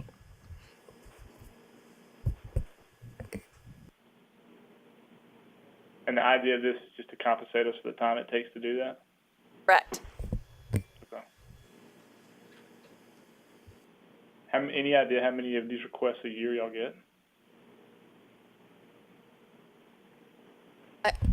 I don't have that readily available, but we could probably get that as well. It's far more than I thought before coming here. It's a fairly regular thing. I would say a few a week.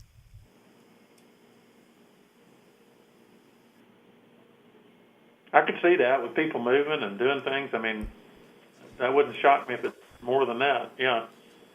How many did you say? I'm sorry. I said a few a week, which is not very precise, but I would say 3, 5. 500 and 1,000 a year. No. Like I would say, but around 5 a week, maybe 3 to 5 a week. So 260 of them or so, 250. Yeah, something like that. There a statistical table for that on that for us.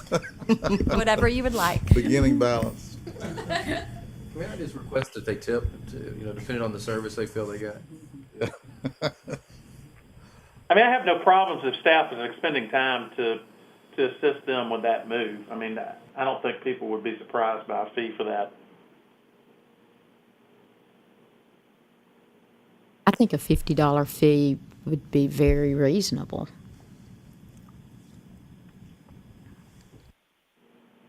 We have to have staff available to do it. I mean, whether they're constantly busy or not is. I mean, that would, I believe, put us more in line with other states. Definitely are I don't think there was anybody charging as little as $25. I just made that recommendation to start somewhere.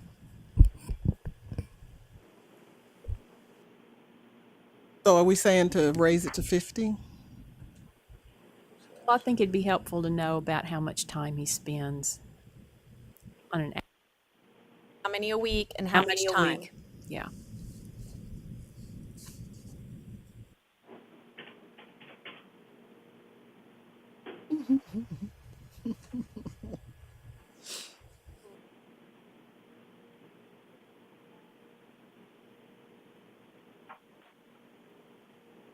Okay, so we're going to get that tomorrow and make a decision tomorrow. Is that correct, Wendy? Correct.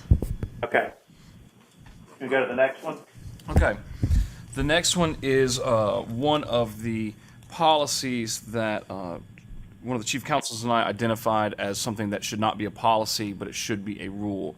And that would be the CPA examination applicants that have been convicted of a felony shall submit a copy of the final judgment to the board or its designee for review and determination of eligibility prior to being able to sit for the examination and obtain licensure. Then number 6 is something else that we identified while we saw this. Number 6 is the certificate of employability portion. I believe Trek has this rule in there, and we need it as well. So since they're all going in the same section, I just put them together. So this is something that we already have. We're just putting them into the rules. It is policy. Number 5 is a policy. I mean, we cleaned up the wording of it, but in essence, it is the same. Okay. And we will leave the policy on the books until the rules are passed. And then once the rules are passed, we will then remove those from the policies. Okay. Do we have any commentary from people on this committee or elsewhere or any of the non-committee members? Number 6 is something that we're adding because it's across the board with other boards. That's right. Okay. Okay.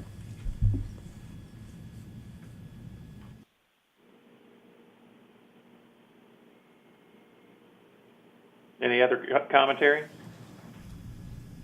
Can I just clarify with, I'm seeing this for the first time too. Does 6 say that before taking the exam, if you've been convicted of a felony, you have to appear before the board?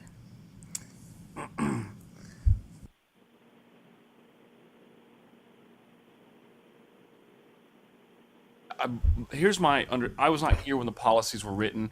My guess as to why the policy was implemented with regard to an applicant for examination who's been convicted of a felony to submit information. There's a likelihood that if you are convicted of, I guess, some sort of financial fraud, that the board is saying, well, you can't really get a license anyway, so why are you going to sit for the examination? That's kind of my guess. We already have the statute states that good moral character is a lack of history of dishonest or felonious acts. That's a blanket prohibition on anybody with felonies. We have seen where the board has issued license to individuals where the felony does not involve any sort of fraud or dishonesty. I think we just did that in May, or maybe even in March, or January. I can't remember. But yes, I mean that's that. What it, in the certificate of employability, what that means is that if someone's been convicted of a felony, if they don't have a certificate of employability, we don't have to do anything. If they do get a certificate of employability from the courts, then that means that we can't just blanketly deny them. Is that we have to afford them the opportunity and analyze them on a case-by-case basis. Wendy, do you have a concern about, I think that was you, wasn't it, that was talking a minute ago, about them appearing before the board? Yeah, it says that they're required. And so that was my only, I just wanted to make sure we were all okay that everyone with a felony, regardless of what it's for, would be required to appear before the board before sitting for the exam. Anyone with a certificate of employability. Okay. It's not everyone. But I think to legal's point that the likelihood of someone who's been convicted of a felony, if they want to sit for the exam, they then would have to be, they would be required to come before our board. If they have a certificate of employability. Yes. Uh-huh. I don't know how often that would actually happen. I don't know much about this, Ben, but I mean, the way I read that is, even if they commit a felony and they have a certificate of employability and they come before the board, we would have to find some reason other than the felony conviction. No, it just means that they have an opportunity, that you'll have to do it on a case-by-case basis. It can't be solely... I think there's an argument that number 6 says that you cannot deny them admittance to the exam solely on the basis of that felony, right? So even if they come before us, we can come before us, but there's no reason to deny them except for the fact that they have a felony conviction. I don't think we can the way the rule's drafted. Yeah, this rule language we literally stole from an already existing rule in the Real Estate Commission. So it's undergone scrutiny from the AG's office and governor's office and all that.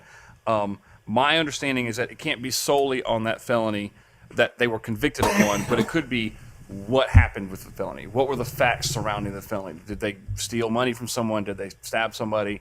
We don't think that your violent tendencies would be sufficient to show you have a good moral character to be a CPA or whatever.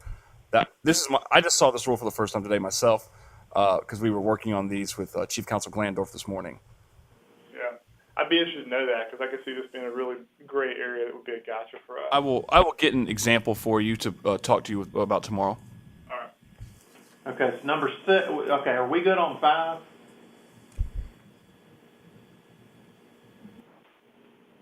Does anybody object to number 5? Not seeing any. Okay. How do we need to do this, legal? Do we need to?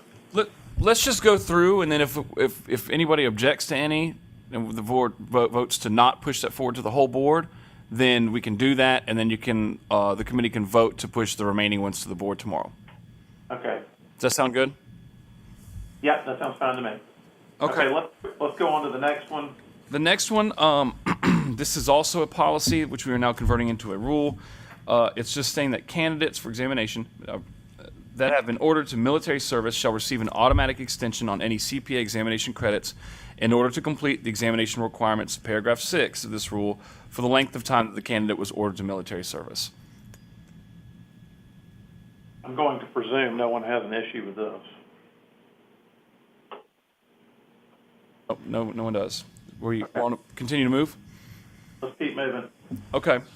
The next rule is something, might be the most controversial change, proposed change. Yes, keep in mind before we get into this is completely a suggestion, and if y'all are against it, and that's fine. So the way we currently operate is your license expires every other year on 12/31. If you do not renew, you have basically a 30-day grace period to renew without any penalty. So you have until January 31st. On February 1st, you're assessed a $100 fine, let's say, penalty. And then you have all the way until the end of the year to renew your license by just paying that $100 penalty. after a year has elapsed, you then go into an expired status. And the only way to get your license back active is to submit CPE within the past 6 months, correct? So I have seen since I've been here a number of folks that delay for a very good amount of time renewing their license. And so we've just talked internally about that the 12-month period. Is that too long? So this is just a topic for discussion.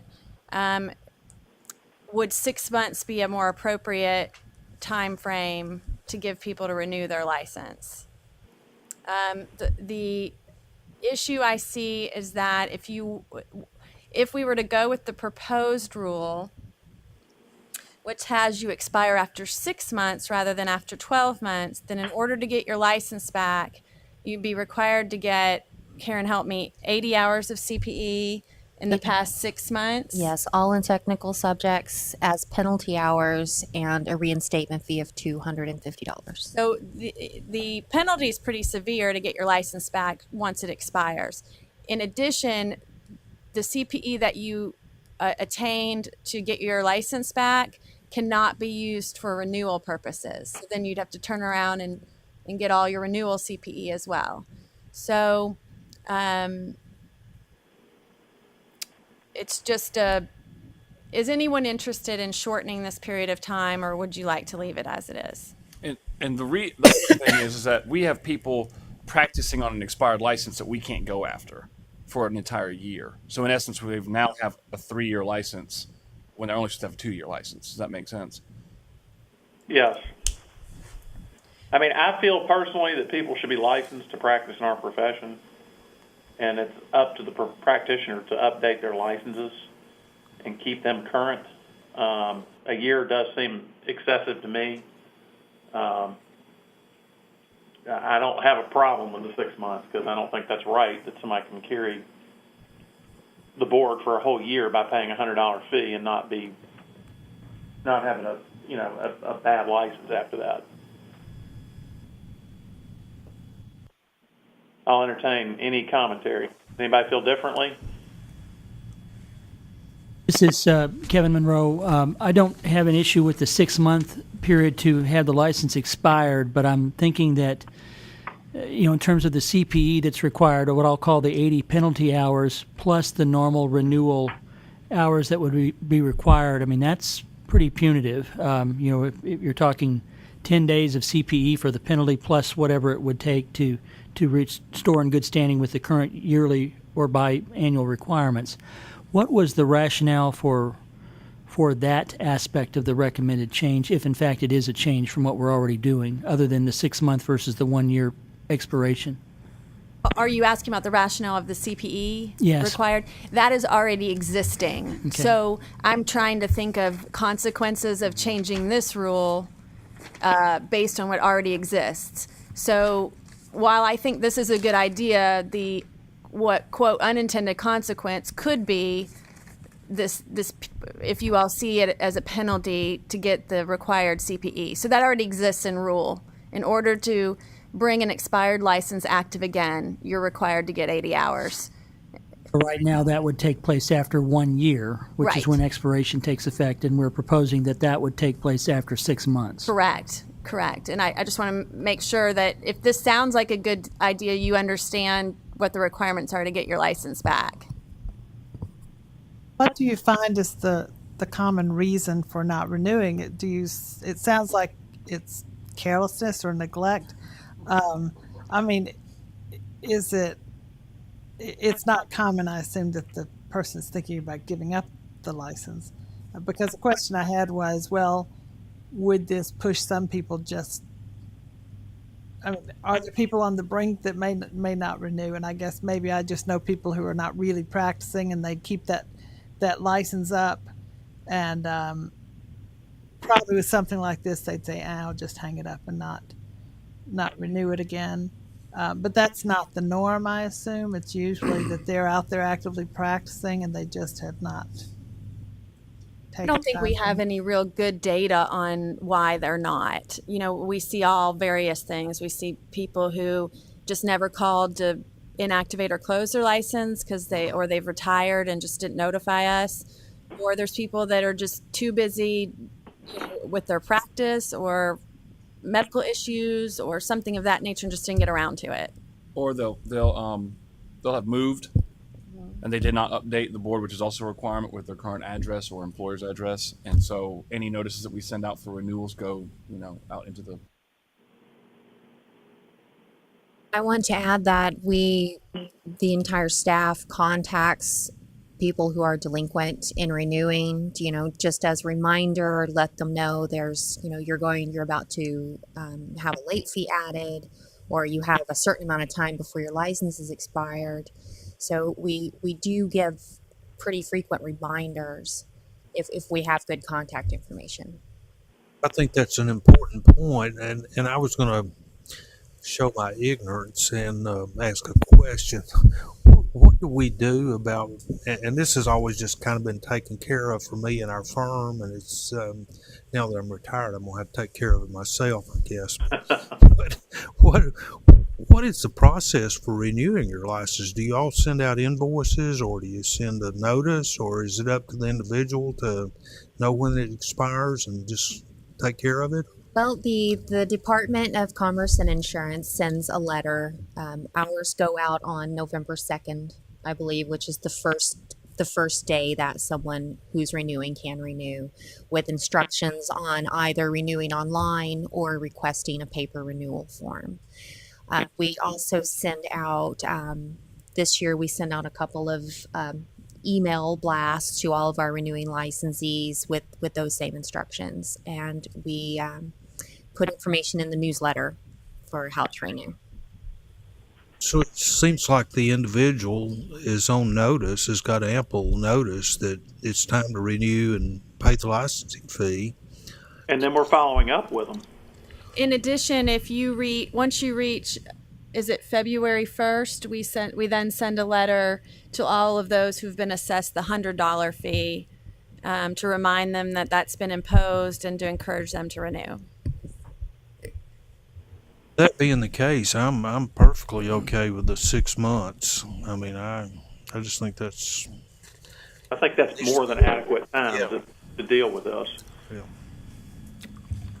Thought about whether it would become an administrative burden for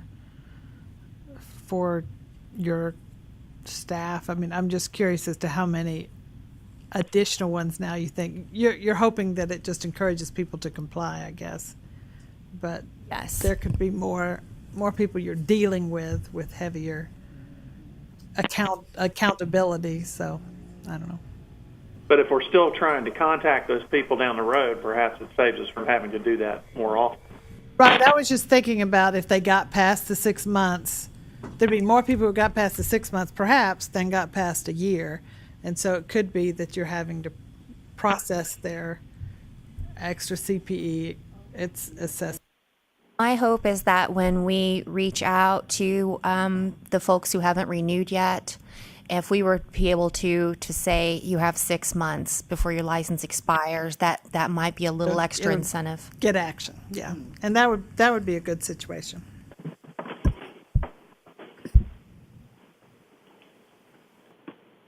Most people, are we in consideration of accepting the 6 months, or does anybody else have any commentary? I got a quick practical question, Wendy. So, what happens at 6 months? Does the process begin, or are they automatically in this status? Are they automatically considered expired, and then they can't do anything? Well, once the rule would go effective, then after 6 months, they'd automatically go expired, which is what they do after a year at this point. So there's no extra, some of them have already asked this, but there's no extra operational lift for y'all for that, right? No. Okay. It's programmatically done.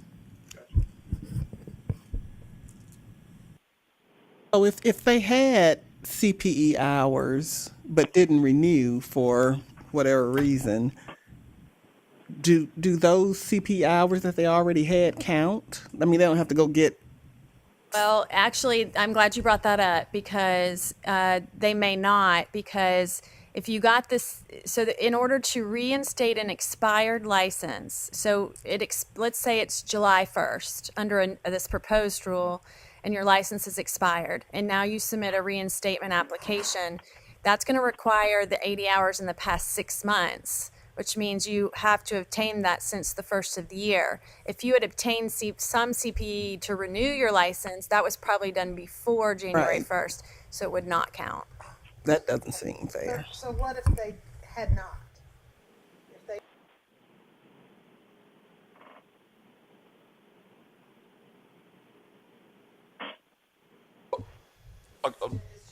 Well, under the current rule, it doesn't count, does it, Wendy? I'll hop in. Let's do a hypothetical. I think that might be a little bit easier if we had a concrete example. So if under the new rule, if the rule was expired on July 1st, and this individual had not done any CPE for the year of 2016, they now need to get 80 hours of CPE now before we can reinstate their license. And that 80 hours of CPE will not count when their license is up for renewal The next time. That seems like a lot. That's what I'm struggling That's with. how Because, it already is. well, it still seems like a lot. it's at 1 year. Well, let me say this, though. Yeah. And let me say this. Every practitioner in the state that has a CPA certificate issued by our board should understand the licensure requirements. And if they're not willing to renew or do that, I have no problems with these penalties because I feel like everybody knows, and if they're not paying their fees, they're almost doing it to ride the board. And so I have no objection to the penalties. People should be complying with the rules as they are set forth. I hear that on the financial penalty. I'm struggling with how the remedy of the penalty CPE not counting against the annual, if you will, or periodic CPE requirement really is consistent with the violation. Right. That's what I'm struggling with. I agree. And does everybody's license now renew the 31st every 2 years? Or is it odd year, even So year, if you have an something like odd that? license number, then you renew in odd years. If you have an even license number, you renew an Okay, even number right, of years. yeah. Every 2 years. Do either of you have, if you were to propose something different from a reinstatement CPE perspective, do you have any thoughts about what that would look like? That'd be require another changing another rule, but we can do that if it makes sense. Well, I guess I would think that, and I don't know if I can do the math in my head for how the CP would count, but if you're supposed to have 80 hours every 2 years, and say if you've gotten 40 hours in 1 year, but maybe none in the next year, to say none of the 40 count towards, even if you miss the deadline, then it would seem like you could count some of that CP that would have otherwise accounted anyway. But that's if you had renewed on time. Right, if you had renewed on At time. that point in time, that CPE is 2 years old. If it's In your out a example, year. Right. I think it's so hard to talk about this stuff in the abstract. Well, yeah, Concrete examples. Let's just use right now. So, someone's license just renewed 2015, so it's an odd number license, right? Mm-hmm. Okay. If they did not submit the renewal application by December 31st and they still haven't done it, it would have just expired on July 1. So they had to do 40 hours in 2014 and 40 hours in 2015 in order to renew on December 31st of 2015. Is everybody with me? So if you're saying if they just did the 40 hours from 2014, you would want that to count towards their renewal because when it expires in July 1st, 2016? I guess what I'm conceptually saying is that if you would have counted it anyway, then it would still count. They're not losing the 40 hours in your example, though, are they?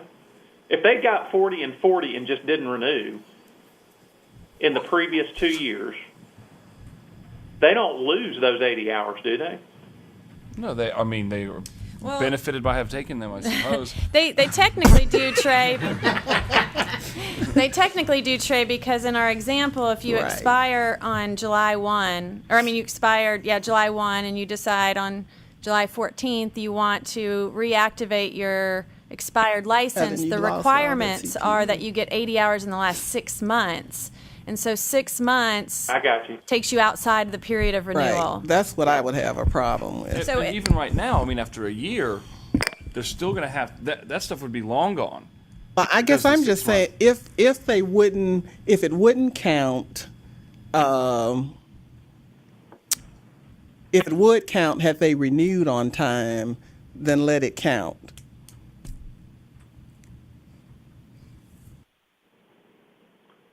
Rather than, Toward the penalty? Yeah. Well, yeah, I guess toward the penalty.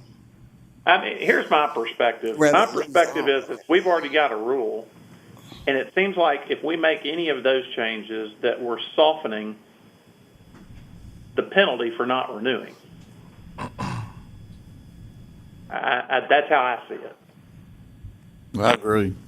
I mean, I don't to think me- we need to. I don't think we need to soften the CPE requirement because we're changing the rule. In fact, I would suggest that the $100 penalty is not high enough. I mean, you already got people that are doing this, right, Wendy? Yeah, I mean, there's A handful of people or whatever it is. Yeah, a lot of people go into an expired grace status and then, renew throughout the year, and then some go expired after a year. Well, to me, you just make it more prevalent if you soften the CPE penalty. I think you're probably right. I think I'd rather leave it at a year. If you're going to consider softening the CPE, would not. I'd rather just leave it at a year. Did you think about leaving the rule as it is, but then putting in a stiff extra penalty at 6 months, say $500 extra? That's a possibility. And there's another. I cannot go after these people for unlicensed activity for an entire year that they are practicing on a license. And that's kind of where it came. I'll be honest. That's where it came from. Is me. As I go, no, you've got all these people across the state who are doing exactly what they're supposed to be doing, and you're not, and still getting the benefit. And I don't think that that's right. And so You said you can't go after them No, for ma'am, I cannot practicing go after without a them for- license? because Not for a expired year because grace it's is not an expired. license for a year after the expiration date. Technically, if it expired July 1st and now they need to do all this CPE because the rule says you must have taken within the last X number of days. So it's feasible they're now going to have to do 80 hours of CPE. Then they're out of business after 6 months. I mean, do you see that as They appropriate? will continue to practice. Well, but I mean, you've got the same problem. It's just a time frame. If the 12 months, they've got the same issue. They're out of business if they don't do it. But fewer would wait a year than. I mean, there'd be more people in that situation who all of a sudden were out of business. And I'm not saying that's a bad thing. I'm just trying to think repercussions. I would think that a profession that lives by deadlines ought to be trained on their home front severely enough to where our staff are not having to chase them. And they'll learn quick enough that they have to do it. So I would personally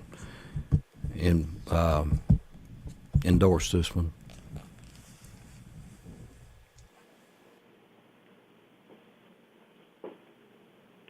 Do I have any opposers? Let me just figure out do we have a majority of the board that feels this change is appropriate, or do we have a majority that doesn't feel it's appropriate? I have a problem with the 80 hours. If we're going to cut it by 6 months, I'd cut that 80 to 40. Because in that year that they're in 2016, if it had expired July 1, they would have to really take 120 hours. 80 for the penalty and then 40 because we have to have 40 every other year. And by cutting it that's a lot of time. And I just feel like if we cut it to 6 months, I would cut the hours to 40. I still think they need penalty hours, but I would cut the hours in half. Do you have any other people that want to oppose or are opposed to this? I mean, I'd prefer to have practitioners that are responsible enough to follow the rules, and if they're going to be negligent in that, they need to feel some pain. I mean, personally, I don't think the $100 is high enough, and I'm fine with this change as is, but with the exception of, I'd make the $100 more. But I mean, I can live with it as it is. I mean, they're grown people that people are depending on, and that's what we're protecting as the public. And if they can't do something as simple and remedial as renewing a license, then I think the penalty needs to be very stiff. I would take it in a slightly different direction, but generally agree with Stephen and Trey. I mean, my thing is that you can have somebody out on an expired license, I guess, presumably practicing for 6 months. I mean, my understanding is the state of Mississippi, if you don't pay, you have 10 days from the due date, so 10 days from January the 1st every year, and if you don't register within that time period, you're automatically canceled and have to reapply for reinstatement. So my thing is that 6 months seems like a long time to sit on an expired license. I would defer to the practitioners about the appropriate number of penalty CPE, though.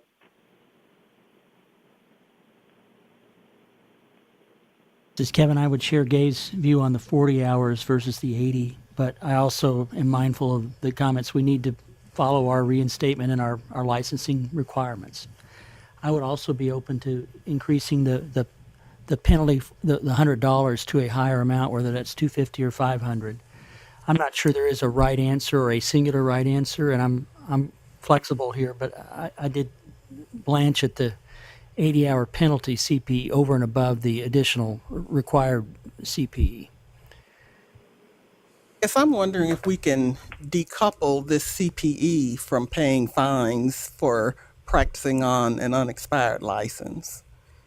The fine isn't for practicing on an expired license. That's something we'd issue via discipline. What it is that there's a penalty for $100 between the 31st day of the new year and the June 30th of the new year, 6 months after the license expired. Then after that, under this proposed rule, then there's the reapplication fee where it's, what is it, $250 you said? Then it jumps to $250. Plus the CPE. Plus the CPE. Okay, well, I guess I would.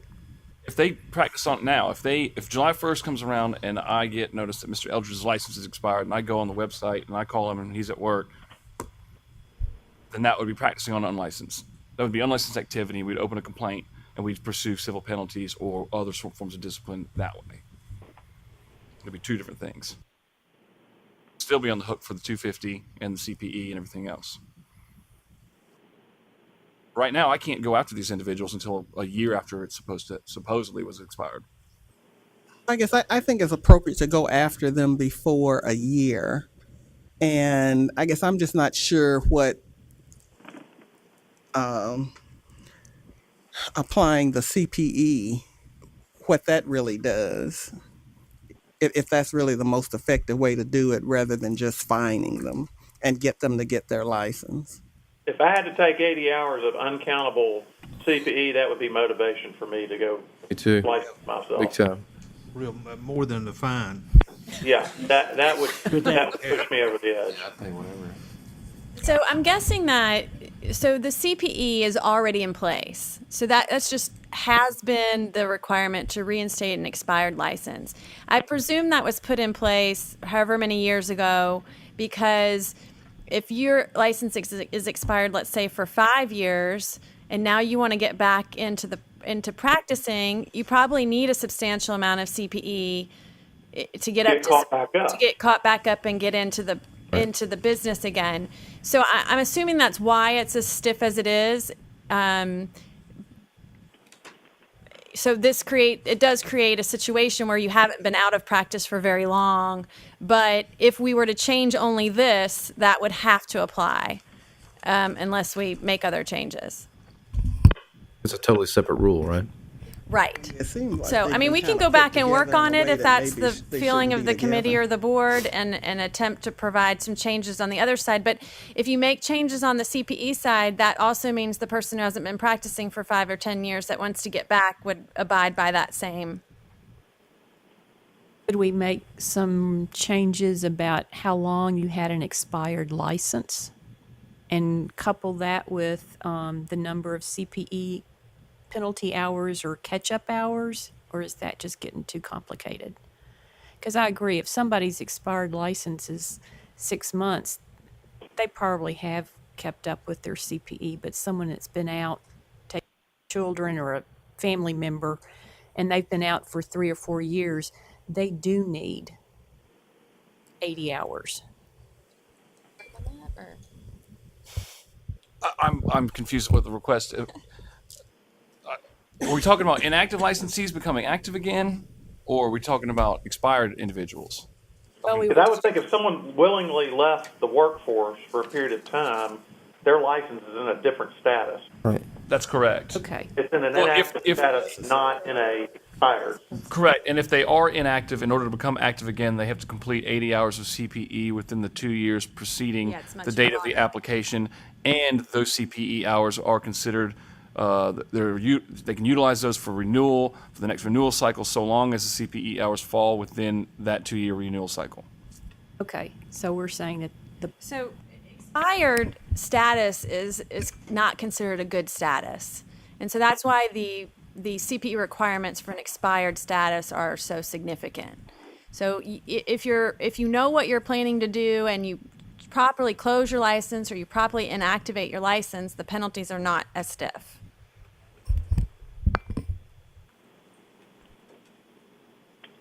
I think moving status is more of like a 5-minute. If you want to go inactive, it takes 5 minutes. Can I do this, Wendy? Can I just gauge a roll call vote as to where people stand on this rule? I think so. Is that okay, Ben? Yeah, I mean, so long as this isn't a vote to approve it; it's just a testing the waters vote. Let's do that and see where we stand. The committee. I want to know if people are willing to accept the rule as written. Do you want the committee or the board? I'd like it for the full board if we could do that. Because it's pointless if it's the committee and Are you okay if I visually count raised hands and let you know what that is, or would you like to hear? We're not taking any action with this vote. We're not taking action. I just want to gauge, because we can debate this for the rest of the afternoon, I think. I want to see where we stand first. Okay, would you like to hear each person answer? Well, I think you got to, how many people do you have on the phone? 2. 2. Oh, okay. Well, yeah, just let's do however you think it's most efficient. Okay, how many people, by a show of hands in the room, are comfortable with the way the rule is written? Raise your hand. The proposed rule? I'm sorry, the proposed rule as written, without any changes. Oh. Hang on. The proposed change. Yes, sir. 6 months. What's on the piece of paper? As changed, presented. As presented. Okay. 1, 2, 3, 4, 5 folks in the room. I think we know how to trade. You got my vote. That's 6. That's 6. And Gabe, are you comfortable, or would you like to see revisions? I'm comfortable. I can be comfortable with it. All right. So you have 7 board members. Okay. Can I propose that we move on from this, considering that we have 7 votes that will accept this rule? Would you like to call for a motion to make a recommendation to make this change tomorrow? We're going to do them all at once. Okay. Yes, I'm sorry. So I hate to cut people off, but I think we're going to debate this for a very, very long time. Yes. I apologize, but I would like to jump back to 12 after thinking about that. Would it be appropriate, if anybody else has this feeling, but when someone is out on military service, it seems like there should also be an additional few months, because, sometimes they're serving overseas and they've got to get back into life and have an adjustment period. So I just didn't know if we should extend the length of time to include an adjustment period in there. And I just think that's important for our people that go and I understand. And serve. I don't know that we've ever even come across a situation where we're just moving it from policy to rule. I think if this is really just to remind everybody is that you've got, as you know, the 18-month window to finish all your examinations. So if you take the one and then you get called up to service and you're wherever you are, whether it's in states or outside, that if you're gone for a year, that clock kind of stops when you get called up. and so that when you come back, then you still have the remaining time for the 18 months from passing the first examination. Now, I've never served, so if someone has, maybe they could speak to that. It just seems, I mean, a lot of people come back with, PTSD, and they have.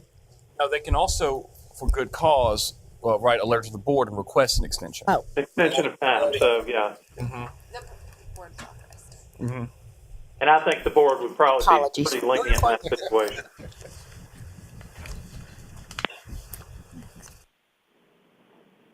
Okay, so now we ready to go to the rule at the bottom of the page. It's kind of going over the 2 pages. This is just a cleanup, and we're just omitting the fee for biennial renewal of a reciprocal certificate shall be $120 because that's also not a thing anymore. Correct.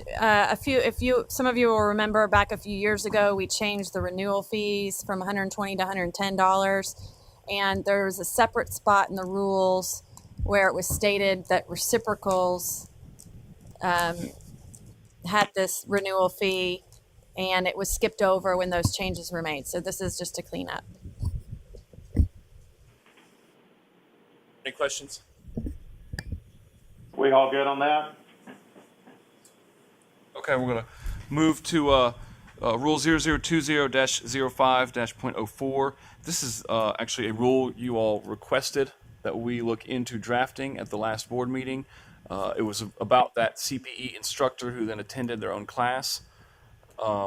So we have drafted a rule to address that and prohibit that. The rule reads, a licensee who receives credit for services as an instructor, discussion leader, or speaker of a CPE course cannot also receive credit for attendance at the same or substantially same course that the licensee served as an instructor, discussion leader, or speaker within the preceding 12-month period.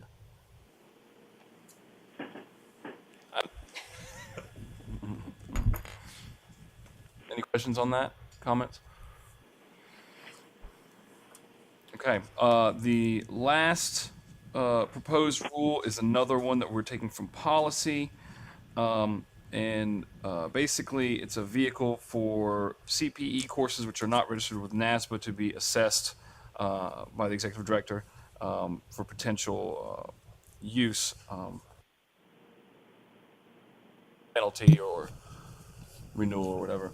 A licensee, once per reporting period, may submit for approval up to 16 hours of CPE from courses offered on a limited basis or are industry specific and are not registered with NASBA. That's a much shorter version of what was in policy. The policy kind of regurgitated a lot of these other things which are already in existence in the rules. And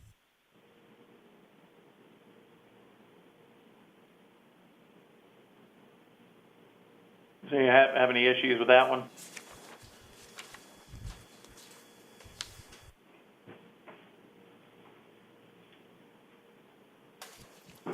All right, well, I guess that's all the rules. yes, so those are all the proposed rules. So here's what I've got. I've got the very first rule, Rule 20-01-041, that we will need to address that tomorrow. Because there was some information that y'all were going to get for the board.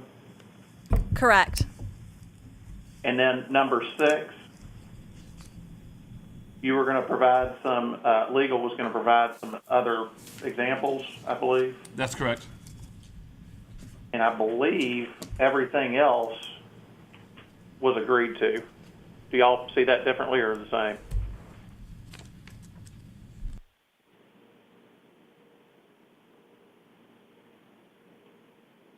You there? Yeah, that corresponds with my notes. Okay. So do we need to make a recommendation to the board by this committee for the ones accepting the 2?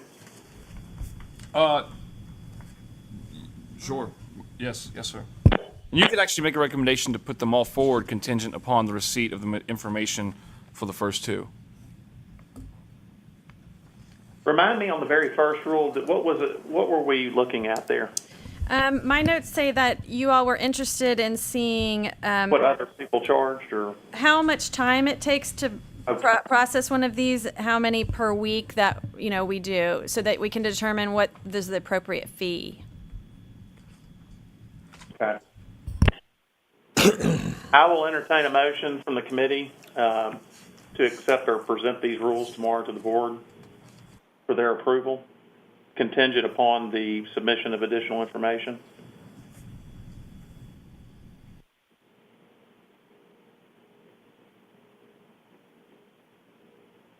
Have a second? I'll second. Y'all cut out on me. I'm sorry. I missed all that. I seconded it. Gay Moon seconded. Okay. You made the you made the motion, right, Trey? I guess, yeah, that's fine. I asked for it, but then I said it, so. Any discussion? Okay, do we want to do a roll call vote? Yes, sir. Janet Booker Davis. Aye. Gabe Moon. Aye. Gabe Roberts. Aye. Trey Watkins. Aye.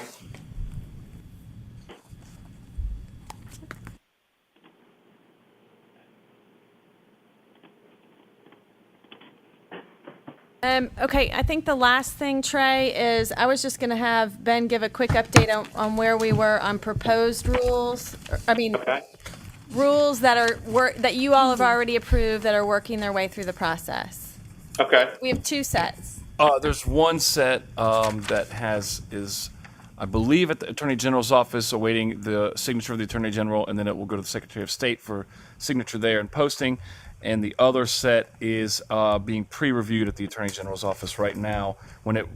After that, it will go to the Governor's office, then back to me for signature, and then back out to the Attorney General and the Secretary of State. Which one is the one that's closer being completed? The one from October or the one from October. Okay. Mm-hmm. The ones that we just did in May are moving pretty quickly. Those are about the requirements for examination.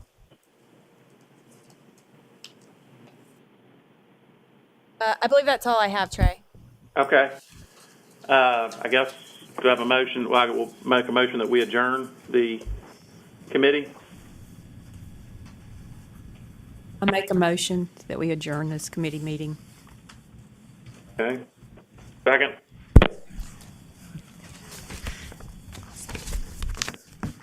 We have a second to adjourn.